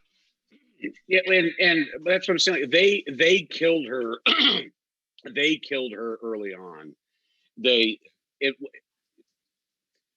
You have somebody like that. Like the fact that you would make somebody like that your champion, just because like I'm sorry, like I can't suspend my believability of Riho beating somebody who's 180 pounds heavier than she is. I just like I'm sorry. Well, someone go, well, Rey Mysterio, but the thing is, Mysterio fought in his weight class for a while before he even flirted with the main event scene. But and again, that's just me. This was the problem of the booking of this match. If you wanted to get Shida over more, and if you wanted to get her, God, she's getting killed out there, but man, she's still fighting, whatever, though. This should have been a little bit of a slower pace, and Nyla is just beating on her and beating on her. They were having Nyla try to go beat for beat with her, and she was blown up. Yeah, not even bad. 10 minutes into the match. They're like when she was running the ropes, whatever, though, like she's trying to mock Shida, fuck you, and then gave like the most plotting knee strike I've ever seen. I'm like, what are they doing?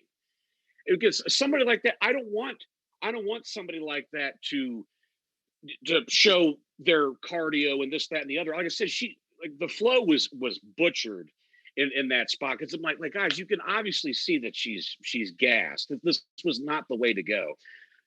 Building up to this early on, whatever. And I wouldn't even, if they were gonna put the belt on Riho at first, let it be somebody closer to her size, whatever. Because again, like at that point, you needed to build Nyla as just this murderous killer in this division, like put her in all these squash matches and stuff. And that's what I'm saying. God, there's nothing wrong with squash matches. It gets them over. Get a local wrestler on there and let them get squashed. Feed her James Ellsworth, for God's sakes. Mitch McConnell Jr. But in this instance, I would have been okay with that finish if it was a knockout.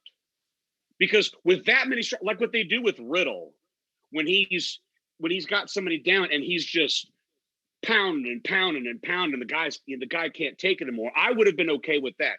But you just said it. If you're going to have the flow of the match where said person is working on the other person's body part, that should be an indication of they're trying to take away that person's finish. Like if you wrestled Jake Roberts, you were working on his arm so he couldn't hit you with the DDT. That's what you go with.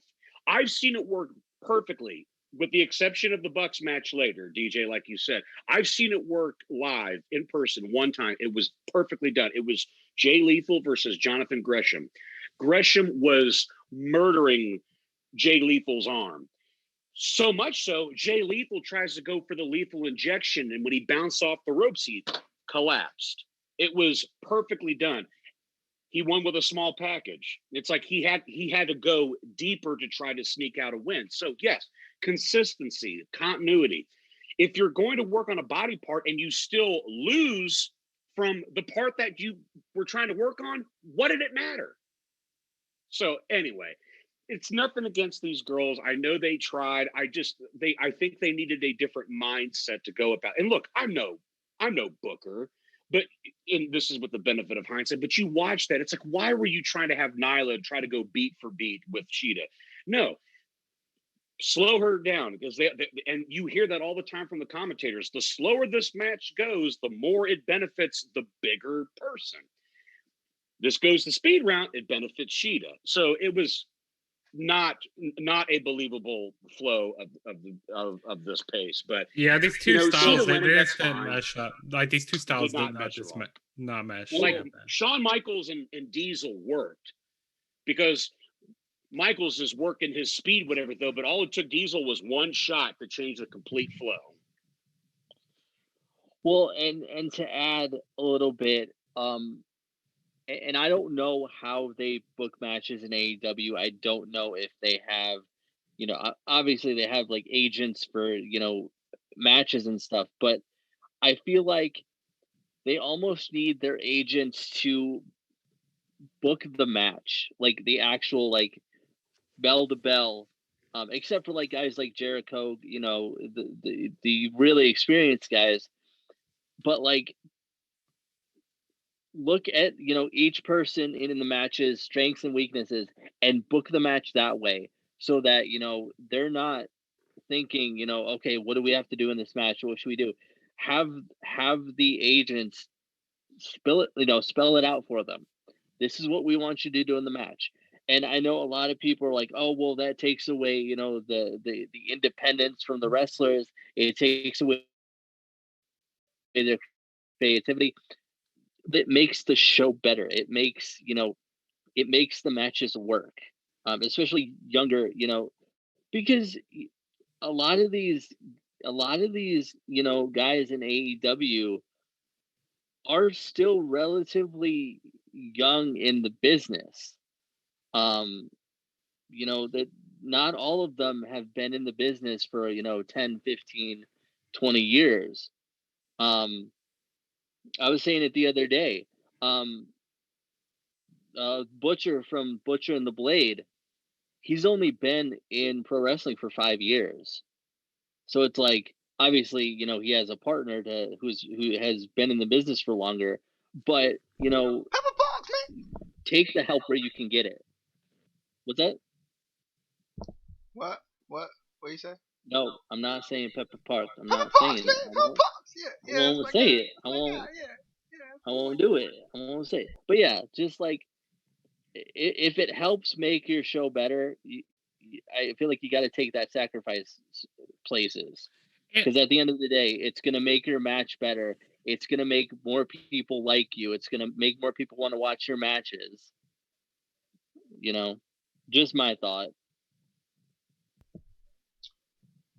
Looks like Adam had a point, but I'm not certain. But no. I was just going to say. I mean, the psychology of a match is not that difficult. Babyface shine, heel cuts him off, gets the heat. Babyface comeback, finish.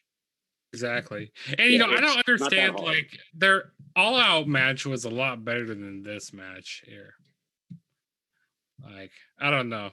It was just weird. So, having difficulties here. Nonetheless, let's people. You need a better set there. What? No, my mic stand fell over. Okay. Anyway, we ain't gonna talk about what my mic stand actually is. The Young Bucks. It's a cup. It's a cup. How do you know? The Young Bucks versus the FTR, not the FTR, but FTR. Another match I thought was really good. I like weird, once again, continuity. Weird thing that they did why did Matt Jackson start this match when he's hurt? Yeah, we were talking on the phone. Like, you're like, yeah, why was he starting this match? Why? That was weird, but I mean, he wants to be a tough guy. Cool, I'll take it. He sold his leg the whole time, and of course, FTR worked on it. Once again, we talked about it before. With Cody getting too cocky, FTR got a little too cocky with doing flips, which is not their MO.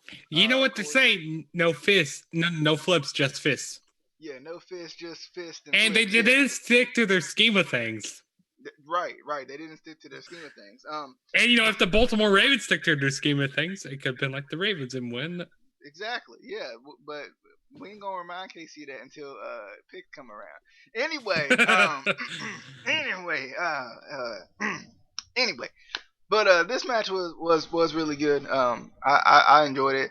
It did kind of not that it felt underwhelming, but like you guys said before, it didn't feel like it was the Bucks of youth from previous eras or anything. So that, I mean, but it was still good. Like, I still really enjoyed the match. I was still like, this is awesome, and not in the generic chant way. I still was like, this is a really good match. I really enjoyed it. Of course, the Young Bucks did get the win because of the stipulation. Of course, they did get the win. But I mean, very very good match. Very good storytelling, I think, in this match. Of course, FTR stuck to their game until they didn't, and that's kind of what cost them at the end. But yeah, I mean, Matt just did a good job of selling that leg. Like, even when he performed a move, he sold it, and really at the very end, until the very end, he really sold it, which was good. I did notice that after this match, which was weird, that the commentators did not like. One of the commentators, and I think it was Excalibur, was trying to say, "Hey, not Kenny Omega, Adam Page is watching in the rampway," but like, for some reason, I don't know if they didn't want anybody to notice, or they didn't. I mean, they wanted us to notice, but they didn't want the commentators to say anything. Wait, Adam Page is watching in the. I didn't hear him say. Yeah, that. He was like, I saw like and somebody's lurking in the shadows. Oh, actually, okay, yeah. I remember that now. Yeah, yeah. Well, and two, it was one of those things where, I mean, I think the camera angle was designed for that. This match had a really good camera angle for a false finish, which I feel like WWE fails at a lot. Like you don't want to see the false finish coming. If I see you coming from a mile away, I know you're gonna break it up. It was one in this match where I think FTR broke up the pin for the Young Bucks, which was amazing. Like, the like they had the camera facing to where he had to come from the back end of the camera where you couldn't see him run in, which was great. But yeah, at the end of the match, Kenny Omega came out and he congratulated the Bucks, of course, and then Adam Page was standing at the kind of in the tunnel, and they showed him, and I think it was Excalibur who said, who was that? Like, he said something, but then nobody really acknowledged it. Like, no, like the Young Bucks didn't acknowledge it, even though they literally looked that way. Not FTR, because they were facing the other way. Kenny Omega didn't acknowledge it, even though he was looking the same way the Bucks were. It was just weird. The commentators didn't acknowledge it. It was like, on one hand, they wanted us to see it, but they didn't let anybody else acknowledge it. It was I don't know what the heck that was. I don't know why they did that. It was weird. But anyway, Young Bucks are the new AEW tag titles, which I do really like those titles. I think they look really good. But let's jump to Justin real quick. Change it up a little bit. This match was, in my opinion, was match of the night right here. I mean, both of these two teams, neither one team really had like a full like advantage. It was really even during the whole match. And also, I tweeted out on Twitter. I said this was a great history lesson in like really awesome tag team wrestling, because you had the Young Bucks kind of they were pulling out moves from like the Dudley Boys hitting the Team 3D. They also hit the Twist of Fate and the Swanton Bomb. Kind of seeing who they emulated. Growing up. And with FTR, they were the more old school type of team, emulating like the Heart Foundation hitting the Heart Attack during the match, or even hitting or being like the Steiner brothers, which when they hit the bulldog off the top rope. That was And I really think- good, Justin. I forgot about that. That was an excellent point you made about them like using some of these other moves, some of the because number one they have history, but of course they know the history of tag teams. That was excellent. And when I think it was Cash Wheeler, he hit the bulldog off the top rope, and he did a suicide dive. I think it was onto Nick Jackson on the outside of the ring. That was nice. Like he went flying off the ring apron. And also I like the point you made how they were working on Matt Jackson's foot the whole match. That was nice. That was really good. They even took off his boot. I mean, this was good. I mean, I wouldn't surprise if we see more matchups happen with this team, like these two teams, because was really good here. And also, I like that finish here. The finish was amazing. They cut FTR. They were getting really too cocky, and then I think it was Cash Wheeler. He did a 450 splash. I wasn't expecting that at all because no flips, just fists. And they hit that kind of back.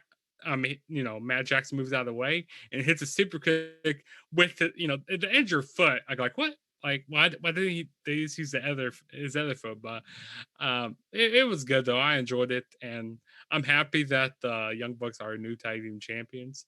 Well, how is it supposed to press off of that foot, Justin? What's that? How is it supposed to press off of that foot to hit the super kick? Yeah, I see your point there. Yeah, you're right. Because I see that right there. But I kind of hate the kind of like the storyline behind this. Go like, oh, if we can't win, we're never going for a title. So that kind of books you into a corner. Like, okay, they have to win now. They have to. But no, it was good though. I enjoyed it. I really did. Adam. This was a really, really fun match. I mean, which it didn't blow me away because it was exactly what I expected, and by no means is that necessarily a bad thing. Like I said, the story element of it was kind of loopy just because of what this could have been a few years ago. And I'm not saying that FTR needed to leave WWE, per se, but I mean, it was just such this build of the best tag team in WWE and the best tag team in the Indies. And, with the fuck the revival and this, that, and the other, blah, blah, blah. And I talked about this in the preview show of, you bring them in and you have FTR save the Bucks. Like, why? But, and like you said, Justin, like you said, when you have put in that stipulation, you're backed into a corner because you did it before and Cody lost. And he eventually still got a title, but that he's not ever going to fight for the world title. Wink, wink, nudge, nudge. But so this was fine. My only objection with them doing all those finishers, Heart Attack, 3D, Twist of Fate into the Swanton, everybody kicks out of them. Like those are special.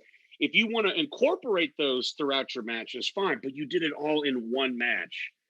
I'm like you're killing those finishes. Like if I'm Bubba Ray, it's like, hey, I don't mind if you do that, but let that lead to a finish, for God's sakes. But I mean, Bubba ain't gonna care. Because I think we even said many times before, like when you're hitting your finisher multiple times and they keep kicking out, like that kind of devalues your finisher. Like, okay, yeah, this finisher ain't that strong. It's like I just hate when finisher fest. You know what I mean? And yes. It's kick out. Everybody has endless power. I mean, the only thing I was waiting for is, all right, Nick, go get the Gatling gun. Because, again, Steiner dog, and again, 3D, etc. And I can be okay with, like, the Heart Attack being kicked out of. Cool move, cool finisher back in the day, whatever, though. But that's of yesteryear. I can understand that. I mean, 3D, that's one of the most over finishes for a tag team ever. And particularly the Twist of Fate into the Swanton. Yeah. I mean, that's boom, boom. That was the early version of bang for your buck almost. I will say I was okay. With Also, the I also like. There was one more thing I want to talk about. I like how they made a reference to DIY. That was Yes, nice. Yes, that was absolutely. nice. I was a little surprised that they were not allowed, but I'm surprised they used those specific 3 letters because everybody was like, "Well, wait a minute, that was." Anyway, it's still just Yeah, slight it took acknowledgement me a of the minute to other think. side. It took me a minute to think about it. Like, wait, oh, they're talking about Johnny Gargano and Tommaso Ciampa. But I liked the build up to it because Cash was like telling Dax like, hey, and Dax is like, what are you talking about? Yeah, he was And he confused. gets his hand up, and then he knew what was coming. I'm like, so at least they polished it a little bit. Yeah. Now, I was okay with the super kick with the injured foot. It's hurt. Your adrenaline's flowing. You have the strength to get that one last shot, just that one last shot, and plow. And he still sells it as he's falling down for the pin. So I accepted that. But like I said, fun, entertaining match. DJ, I love that you pointed out that because that was a perfect shot because it was not telegraphed because it's 1, 2, oh my God, and then the very last second, here comes a body. And I do like the fact that Dax and Cash both, in a situation like that, both go, that's 2. That's 2, right? That's 2. I got in there in time, because again, they're accepting that, holy shit, we almost lost. And I'm glad you mentioned too about the title belts. It's like a combination of a few belts, particularly the base of it looks like the old WCW tag titles. Again, and they look like championships. But yes, those are low key my favorite belts of the biz. But yeah, fun match. This was one that was going to be hard to follow, but I do think the upcoming matches did just that. Exactly. Casey, what were your thoughts on the Young Bucks title? The revival sucks. Just saying. Fuck the revival. Again, from what I saw, it was a good match. I will say, and we've talked about this before. There's finishers aren't even a thing anymore, honestly, because a finisher is supposed to finish the match. It's supposed to be, end the match. And if it doesn't finish Al Snow was talking about this. If people constantly, kick out of your finisher, it's not a finisher. It's just not. Also, do they know that they committed gimmick infringement by stealing all of those moves? It's a sad world we live in. But I want to see what they do with how long the Bucks hold the titles again, because they are kind of owners of the company. So are they going to keep them for a while? Are they going to is it going to go like a hot potato thing, or are they going to give a younger team a chance? Are they going to put somebody over? There's a lot of things that they could do. Also, another thing that I forgot to mention when we were talking about Darby Allin, a lot of people kind of overlook him, but I think he's the kind of guy that a lot of like veterans would love to work with, being the fact that he does lay stuff in. A lot of guys, that you'll work with in pro wrestling, especially veterans that have been in the business for 15, 20 years. They want you to lay things in. They want to feel it. And if you don't hit them hard enough, they're gonna hit you as hard as they want to be hit. So I feel like a lot of guys would love to work with him because he's a small guy, but he's going to put all of his power, his entire body into a suicide dive or a drop kick or whatever. I definitely like that. Yeah, definitely. Moving into the Elite Deletion match.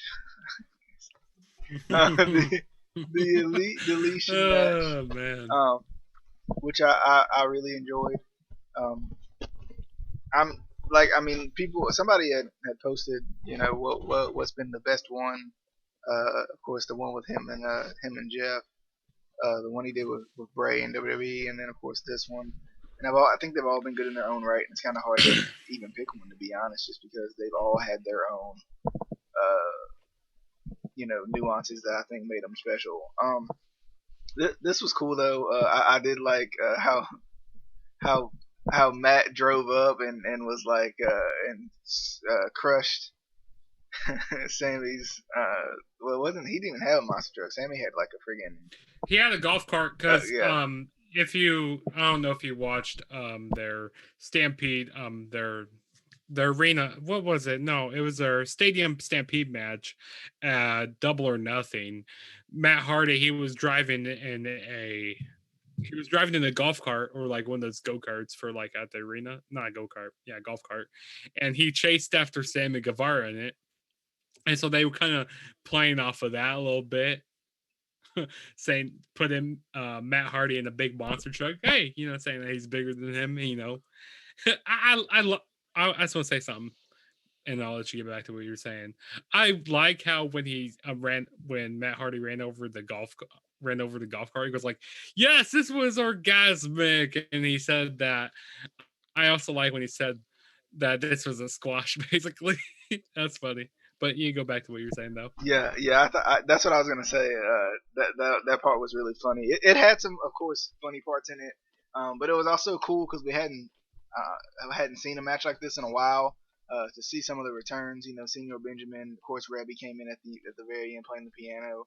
Um, uh, Neo won now, of course, because Vanguard one has been destroyed, or Vanguard, whatever it was at the time, had been destroyed. So I mean that was cool. The concerto looked brutal near the end. That pretty much what I think was the end of the match. That looked really brutal. Um, and it was cool to see a lot of the returns or a lot of the kind of I guess debuts, but like mainstream wrestling type returns with Gangrel, Hurricane. It was funny that of course Gregory Helms got thrown off of the thing. No, Hurricane got thrown off of the thing. Gregory Helms comes up as the Yeah, reporter. Hurricane gets thrown into the water, Yep. and then it comes back. He comes back as himself, Gregory Helms. I think that's funny. Right. Yeah. Yeah. That was funny. He comes back as himself, and then he gets thrown into the water, and then Hurricane pops back up, but he's completely dry. I thought that was funny. That Well, was. what's that river? Or what's that pond called? It's called the Redemption, or like the Fountain. I can't remember. What's he exactly call it? I can't. I can't remember right off either. But the dilapidated boat made a return, which was cool. And you were asking the whole time, where's the boat? Where's the boat? When we were And the watching fireworks this. also. Yeah, the fireworks. I mean, like these are hard to explain because there's so much going on, but at the same time, it's so chaotic, but so fun at the same time. And I like how they continue to kind of incorporate what made these so special before from the final deletion and all of those things previously. I've enjoyed these. I thought it was good. Of course, Private Party came out. They showed up.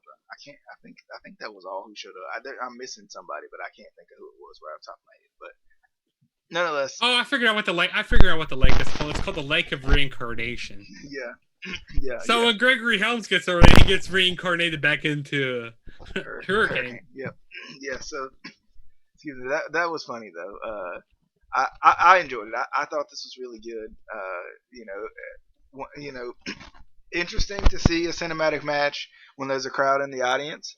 An audience in the crowd, I think is what I was trying to say. But anyway, when there is a crowd, it was interesting to see, and I like that number one, the commentators still did commentary with this because that was kind of new. But at the same time, I like that they had the crowd react too. That I thought that was cool. You know, it's kind of cool to see kind of live reactions with this. But Justin, any additional thoughts on the Elite Deletion? You know, I thought this was very entertaining. You know, like this fun match here. I like how they, you know, like you said, they sprinkle like different things out of all their other deletion matches. Like it was awesome. Like especially like you said when he pulled up both of them. Like it's funny. He goes like, "Yeah, this is orgasmic," and he goes like, "Yeah, I just squashed it," and all that stuff. That's funny. And especially with Private Party coming in there, and I just love it. It was fun, and I kind of like how they went back.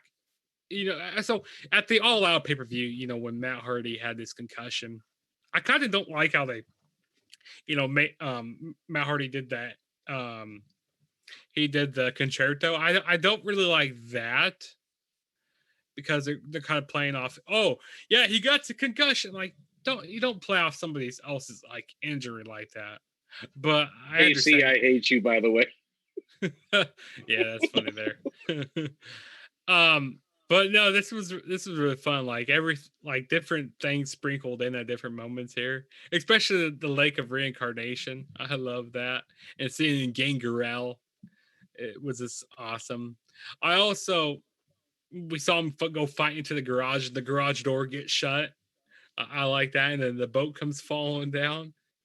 Amazing. I go like because during the whole match, me and DJ were talking on the phone like, when's the boat going to make a return? I go like, when we're going to see them shoot fireworks at each other, and they were shooting fireworks at each other, which was awesome. But I like when they actually got into the garage and they actually had a little match going on in there. I like the kind of like the swanton bomb off of the top of the ladder. That was pretty cool. I even like when Matt Hardy he did the spear into a table. That was nice. Like the table should have just been on fire. Also, the table should have been on fire there. This was fun. I really enjoyed it, and seeing Senior Benjamin at the end there. And I asked each other like, "Where's Senior Benjamin at? Where is he?" And finally, we see him at the end there. And you know, Rebby, amazing. I enjoyed it though. This was fun. Definitely. Adam, thoughts on the Elite Deletion?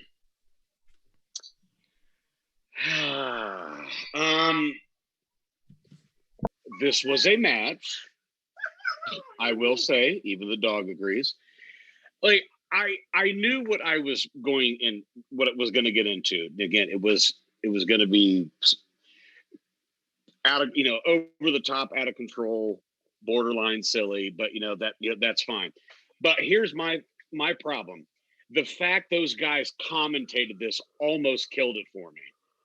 Because in my instance, like you can't put commentary to this. That's also no. Before you move on with that, I love LJR. He said on commentary when threw Hurricane into the water because like, whoa, it is hurricane season. Like, oh my god, that was. Well, it is hurricane season. I'm like, and that's what I'm saying. I'm like that little stuff like that kills the flow because I mean I remember when Jim Nance and Tony Romo were, you know, calling guys falling off the ladder and guys being thrown into the Gatorade bucket and coming back out as a new player. I don't know. Like, just to me, they should have just kept it like, because I don't think there's ever been any commentary in any of the cinematic no, there matches, hasn't even been in TNA. Yeah, so that's why I'm like, anyway, I don't know. But no, like this was fun. I will say the fact that I didn't mind Private Party and Gangrel. And by the way, I didn't realize Gangrel was that jacked. Even in his heyday, I'm like, damn, dude's got guns. But the fact that they kept switching back to the ring where those guys are just fighting while Matt and Sammy were just away, I don't know. Certain things. I'm not trying to pile on this too much because no, it wasn't meant to be taken seriously. And Casey with the Michael Tarver, right?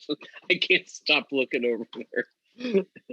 Oh, anyway, but yeah, this was fine. But yes, that was my that was my favorite spot of the match, was the spear through the ropes. And especially after last time, like, I understand why they had that camera angle of, they waited a few seconds and then they showed the carnage and Sammy's bleeding. And I'm like, thank you. I will say it's one thing I like about AEW is that they don't mind a little bit of color. But that chair shot was awesome. Of how they sold that really well and all that. Yes. But and like I was saying, I don't finish. Like I was saying, I don't really like how they play off, somebody's actual real injury, with the concussion with Matt Hardy. And people go like, I mean, I see even some people on Twitter go like, "Oh, he's injured." Like, it's just for storyline. It's just for storyline. Yeah, it's all right here, guys. It's all right. It's not that serious. If you guys are worried about a concussion, again, need I remind you, they use Jeff Hardy's real life drug and alcohol abuse into a storyline. And with that being said, Casey, I should kick you out for that. But anyway, Casey. I mean, speaking of just storyline, Dak, it's just a storyline. He's not really injured. He's not really injured. It's just a cramp. It's just a storyline, guys. He needs to go into the lake of reincarnation. And then he'll have 2 left feet. It's just a storyline. It's fine. But guys, no, I really like Zoom. I think we should continue to use this. No particular reason why, but I just feel like it's a good program. It's there's a lot of good features on it. Can we get the Please No box back? Oh, we will. Please? He has a graphic of it. He could put that behind him. Just go. Hold on. But from what I've seen of this, I really like it. I would love to be a part of like a cinematic match like this. I feel like it would be so much fun, just like because you can re-edit, you can edit things, you can redo things, like you can make it perfect, which you normally can't do in pro wrestling. But again, all the cameos are always good. I was super excited to see Gangrel again, because I mean, like I said, he's still working, he's still wrestling, he's still running his wrestling school. So like I've seen him, on the indies and other matches, but to actually get to see him again on kind of a big promotion, it was a good thing. I definitely like that. So, but I definitely want to go and watch this match again. I don't like that smile. Also, there's another thing I want to add about the whole thing with now you just made me lose my train of thought. Thanks, Casey. Thank you. It's my fault. I just lost my train of thought now. Thank you. Adam. Anyway, MJF, Chris Jericho, MJF's in the inner circle. I like this. I love that Jericho brought in the Lion Talk. I thought that was cool. This match was kind of slow, a little bit. I mean, of course, Jericho's Jericho, but I mean, and a little bit older, but it was a little slow, I think, for my liking too. But I did like how I did like how Jericho kind of, and the commentators did a good job of mentioning this. Jericho kind of had to pull out some different moves because MJF knows, kind of has studied him and knows him so well or whatnot, which is good. But nonetheless, MJF is in the inner circle. Don't have much to say about this match. I like these two though. I really do enjoy these two. Go ahead and give your thoughts too while you're at it. Okay, I realized about the last match. When me and you were talking on the phone, DJ, I was saying, since that match was pre-recorded and stuff, like Sammy Guevara, he's probably in outpatient care right now after all of the spots he took in that last match. But no, that's really one thing I want to add about that. But this match here, it was all right.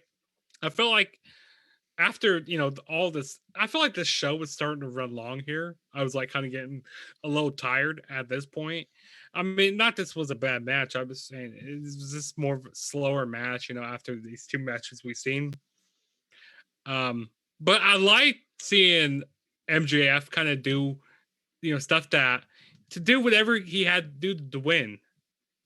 Like with him pulling out the Eddie Guerrero, this laying out, I just love that.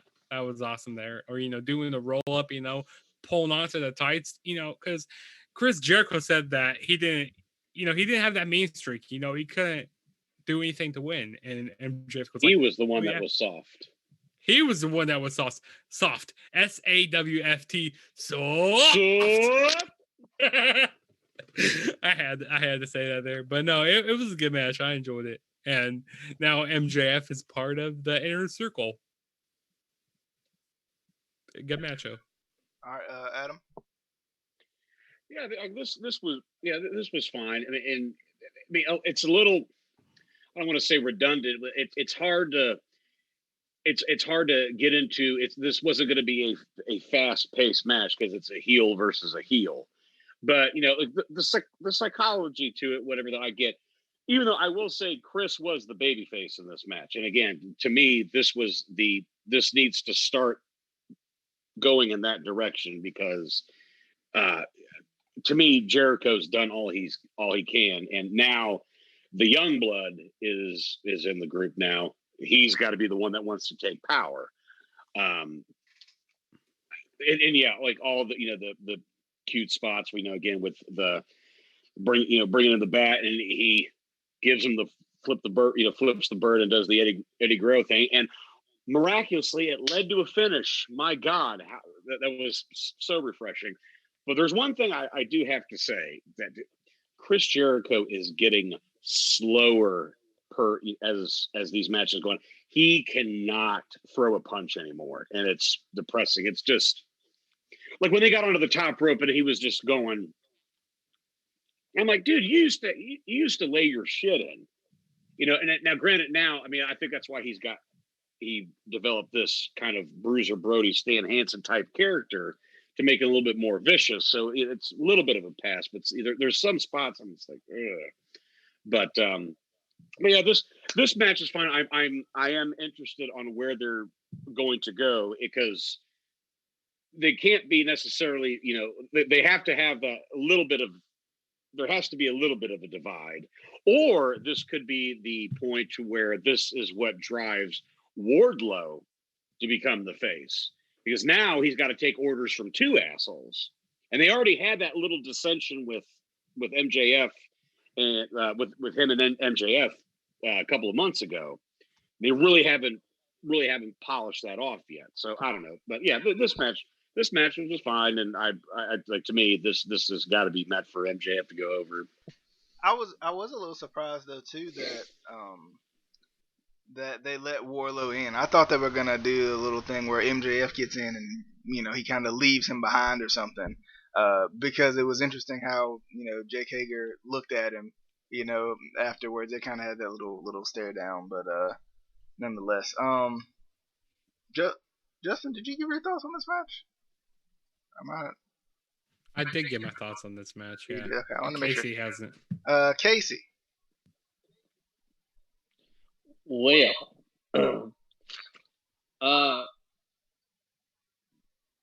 I've heard. Hey Casey, can you mute yourself?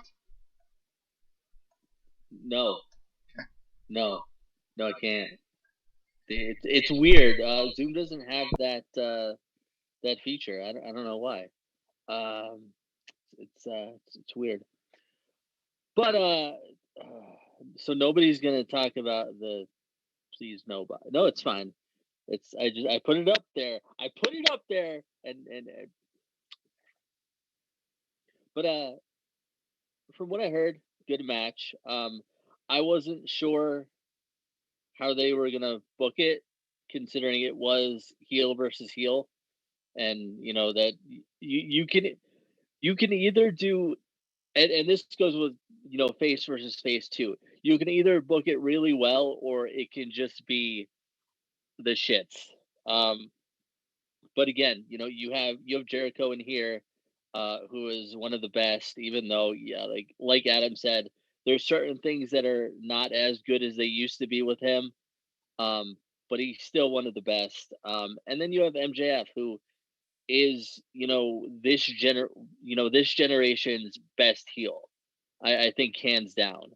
So you kind of have, in a way, this was, and they're not that far apart, like generation wise. I mean, kind of, but this is kind of like the Hogan Rock match, like that generation versus generation, where Jericho is like was the perfect heel of like his generation. Now he's kind of you know passing the torch on to the current best heel in the business. Um, and I think this eventually will turn into him fully kind of passing on the torch to MJF, because really I can't think of anyone else who is a better heel than MJF in the business right now. I really can't. But Yeah, I definitely agree, Casey, with that. Moving on to the main event of the evening, which was Jon Moxley and Eddie Kingston. A very good, very brutal, dirty, gritty match, which I liked. I don't think we expect anything more from either one of these two, really, especially Eddie Kingston, because this man's ridiculous. There was thumbtacks, there was barbed wire that actually finished the match, which I liked, the bully choke at the end to finish the match with the barbed wire. That was good. That was really good. The selling in this match was really good. I mean, I'm sure they were actually in pain in a lot of these instances, so selling is a little bit easier when you're actually in pain. The freaking alcohol spot. Oh, I could feel it. Oh, I could feel it. Oh, when he went through the. Oh man, when he went through the tax, and then I mean, I've never, and it's crazy how simple that is. Like how simple of a spot that is, and actually how healthy of a spot that is technically. Um, and it never gets done. Nobody ever does that. And I mean, I know it hurts. Like, I mean, it might hurt worse than like some of the other things that happen in the match, to be honest. But like that was a unique spot that I've never seen done before. I've never seen anybody take rubbing alcohol and just douse you in it.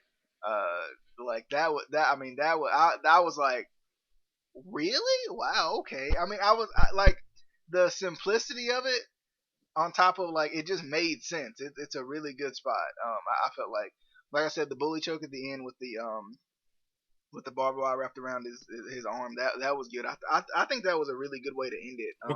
What's the choke called? The bully choke? The bully choke. I think it is called the bully choke. I thought it was a bulldog choke.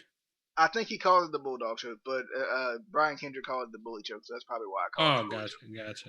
Yeah. But I mean, same difference. Yeah, same. But very good, very good match. Very physical, very personal. It felt like they did a very good job with this match. And they had spots in there that really made you feel like, yeah, I'd quit right there. Like I'd quit right there. The alcohol part, specifically for me. Yeah, I'd have to quit on that one. But yeah, like, I mean, I could just imagine just pouring peroxide on it, like as cold as that would be. Like that would be like, and that would even hurt. It would just be really cold, and then alcohol, no, like, oh, the fact that he took that anyway. Very good though. Excellent match. Excellent main event. Very good way to end the show. I like, of course, the little bit of blood. I think this match is like the perfect indication of why AEW is just that little bit different, that little bit edgy. They're still within kind of the whole like regulations of the new wrestling and how wrestling is. The chair shots to the head and stuff like that. I don't think it was in this match, but it was in a match that I saw where somebody used the back end of the chair to hit somebody in the face with it, which I've never seen anybody use a chair like that since they've kind of taken out the whole chair shots to the head type deal, which is, of course, this one being one that you can sell a little bit easier and take a little bit easier. But yeah, this was good. I really enjoyed it. Very good main event. Very good way to end the show. Let's kick it to Justin. Yeah, I thought this was a really fun match. There's a really cool spot I liked during the match. They had the chair like sitting out kind of, and John Moxley did a suplex onto like the seat of the chair. That was nice during the match. I also like I how mean, they brought Justin, Eddie Kingston took the back end of that chair. I think he can survive. yeah, yeah, I he can think he can survive. survive. He survived that. I also like how the commentary team when Eddie Kingston brought out the thumbtacks, they were just like they were selling us sometimes. They're like, "Oh, it's so devastating, bro! Thumbtacks." I mean, they even did a close up zoom on that. I go like, they haven't even used the thumbtacks yet. Like, let's settle down there, guys. Settle down. I also like how they fought out in the crowd and stuff. That was pretty good. I wish they would have fought more around the arena. Like even went over to like where the football stadium was, because these two state arenas are connected with Daly's place is connected to the Jacksonville Jaguar Stadium. So I kind of wish they would have explored a little bit more. Did went a little bit more creative with some of the stuff that they were doing. Not that this was a bad match, and this was like really personal between both guys, which was awesome. I also like how they brought the barbed wire bat into that. You know how Ed Kingston, he was unwrapping off the barbed wire, just punching it into the face of John Moxley, and we saw blood coming down the face of Moxley. That was nice. And also I like how you alluded to when John Moxley took off some of the barbed wire and used it for the bully choke. That was really really nice. Um, to make Eddie Kingston say "I quit," and I also like how we saw other in the WWE I quit match. I like how the referee wasn't asking the competitors 24/7, "Do you quit? Hey, I'll call it off for you right now." I like that, but I kind of wish they did have a microphone to put it kind of in their face. Say, "Hey, do you quit?" Because you can't really hear them say, "Yeah, I quit, I quit," because that's what they used to do back in the day. And maybe because since with all COVID and stuff, maybe they can't like put the microphone in their face, and they don't want to spread germs. But still, I mean, they could have done something. Had the ring area more, mic'd up and stuff, or something like that, like they've been doing in WWE, really good. But no, this was fun, and I like at the ending how we saw John Moxley and Kenny Omega kind of have like a little face to face, the number one contender and the champion. That was really nice at the end there. But no, it was a good match show. It was really fun, really intense. Yeah, Intense and it for was cool everybody. because they had fought last year at Full Gear in a match that was similar, in this nature. But Adam, Yeah, because wasn't I think it's called the all like it's something like the lights out some type of match or something like that. I can't exactly remember, but no, it was fun though.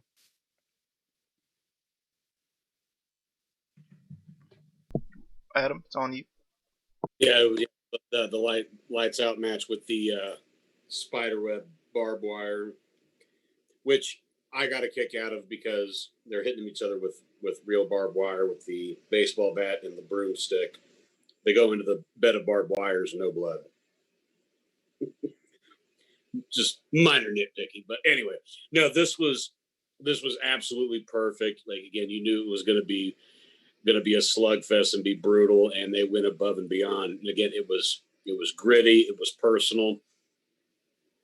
If the Ultimate Deletion match was not on this card, I think they would have taken that into the crowd across the way into the stadium. But like that would have been overkill with doing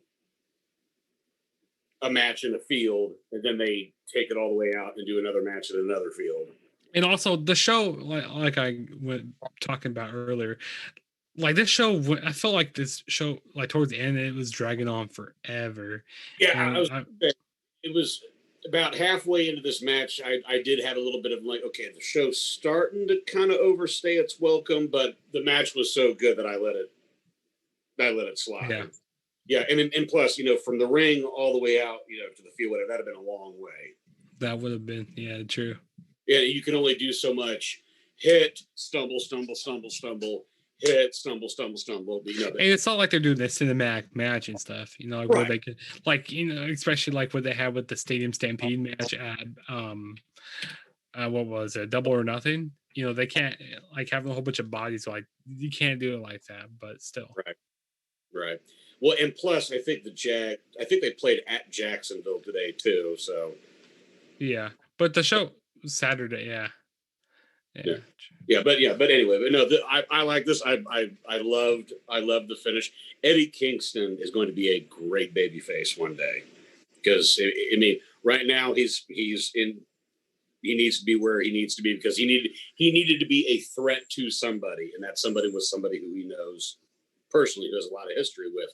And I loved that pre-match video package with them in the ring, nose to nose, and Moxley's talking about, it's like, you made a promise to your mother that you can't keep, and Eddie's, because they had that whole thing, which I wish they would go back to that, like, you guys can't touch at all before the match happens, and if you do, the match is off. So there's just that extra jab in the promos. And this, to me, also reiterates why their main event scene is fantastic. There's a lot of stuff that's filler that I can critique and nitpick and stuff, but their main event scene has been awesome since AEW started. Yeah, definitely. KCD, you got any thoughts on the main event? Well, first of all, that's not a good thought at all, Casey. That's not good. Yeah, that's bad. That's for the bad. Yeah, because they stole my idea. What's her idea? They blatantly stole my idea. I said, if I was ever in a death match, I would bring rubbing alcohol. Because, I mean, you've seen guys, put literal salt in the wound, but they took my idea. So much worse than salt. So much worse. And healthy. I would be helping you. I would be... Anyway, but speaking of barbed wire, and I think DJ will fully agree with me on this. In fact, I know he will. The only thing they need to add is the barbed wire trampoline that CZW uses, because I mean, if you've never seen the barbed wire trampoline, that is something you need to see. Yeah, they need to do a cage death match. They need to do that. Those matches are crazy. I'm just talking about the trampoline. You want to go all crazy. Like, anyway, but yeah, I didn't get to see this match, but this is definitely one that and we talked about this on the preview. We had no idea who was going to win this match, because how do you make either of these guys quit? How? I'm still convinced that nobody won this match. I'm convinced. I think you guys are lying to me. I think neither of them won, because neither of them said I quit. And KC too, like, we always talk about I quit matches making somebody look weak. I don't feel like Eddie Kingston looks weak at all after this match. Like, I'm not like, you know what? That's not one tough son of a gun. Nope. I'm like, yeah, I would have quit too. I would have quit on the alcohol. Yeah. Doesn't get choked with barbed wire, the pussy. But the only thing that I can't see, and I think Adam said this, that he's going to make a great, that Eddie King is going to make a great babyface. Just from my experience with Eddie Kingston, I can never see him as the babyface. I just can't. He's like, I can much easier see him telling a 5-year-old kid to fuck off. Like, listen, just because I've had a few drinks. All right. Much easier. So as Much. that's as bad as me. That's Great. Google it. And that's saying something. easilier is a word. First of all, easilier is. Casey, just real quick. Quick. I hear what you're saying, but Eddie falls into that category as what is there to hate? I mean, granted, he has his style, whatever, but he doesn't do anything. He doesn't do anything like an MJF or like what Jericho would do. Like he goes like, I'm gonna go and I'm gonna kick your ass, and he goes out and kicks your ass. So I mean, like you can't like he doesn't have to like to do the classic run-in type thing, whatever. Like the fans, I think, will turn him face. Well, and I can see where you're going with that. I would almost, and somebody's going to be like, how could you say that? Never say that. But I could see him more as like a kind of more like an Austin, like this generation's Austin, where he's going to be a face, but he's still not afraid to flip you the bird. He's not afraid to drop the F-bomb. He's not afraid, and if he has to, if he feels he has to attack another babyface, he's going to do it. Like that Austin thing, where I would see more of like that with him personally. But those are my thoughts. That was much easier than I thought it would be. Yeah. It definitely. I think with that being said, we must all be getting tired at this point. With much easier. Casey making up words. But nonetheless, we definitely hope you guys enjoyed. Then bring you back to the grab where you can see all the ways to watch us / listen to us. Plenty of ways, whatever you like, whatever your preference may be. Whatever's easier for you. Exactly. And the reason that I say we're Googleable, because you may see a way here that you're like, Spotify. And you might want to listen in a different way. So, Google us. You'll find us. Whatever you want. You can watch us in whatever way you may want to. But thanks to everybody for coming by. Of course, the viewers, we love y'all as usual.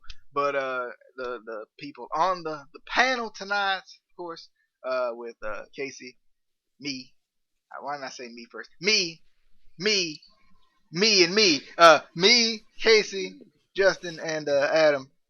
But nonetheless, definitely hope you guys enjoyed the show. We'll see you guys on the next one. Of course, we got plenty of discussions. I think, if I'm not mistaken, Nick, Saint Nick, if you're watching right now, you probably never go by Saint Nick, but anyway, we will be doing your request, hopefully this week is what I'm hoping, with some of the time that we got. But nonetheless, hope you guys enjoyed. Inevitably the funniest review that we would do this would have been week.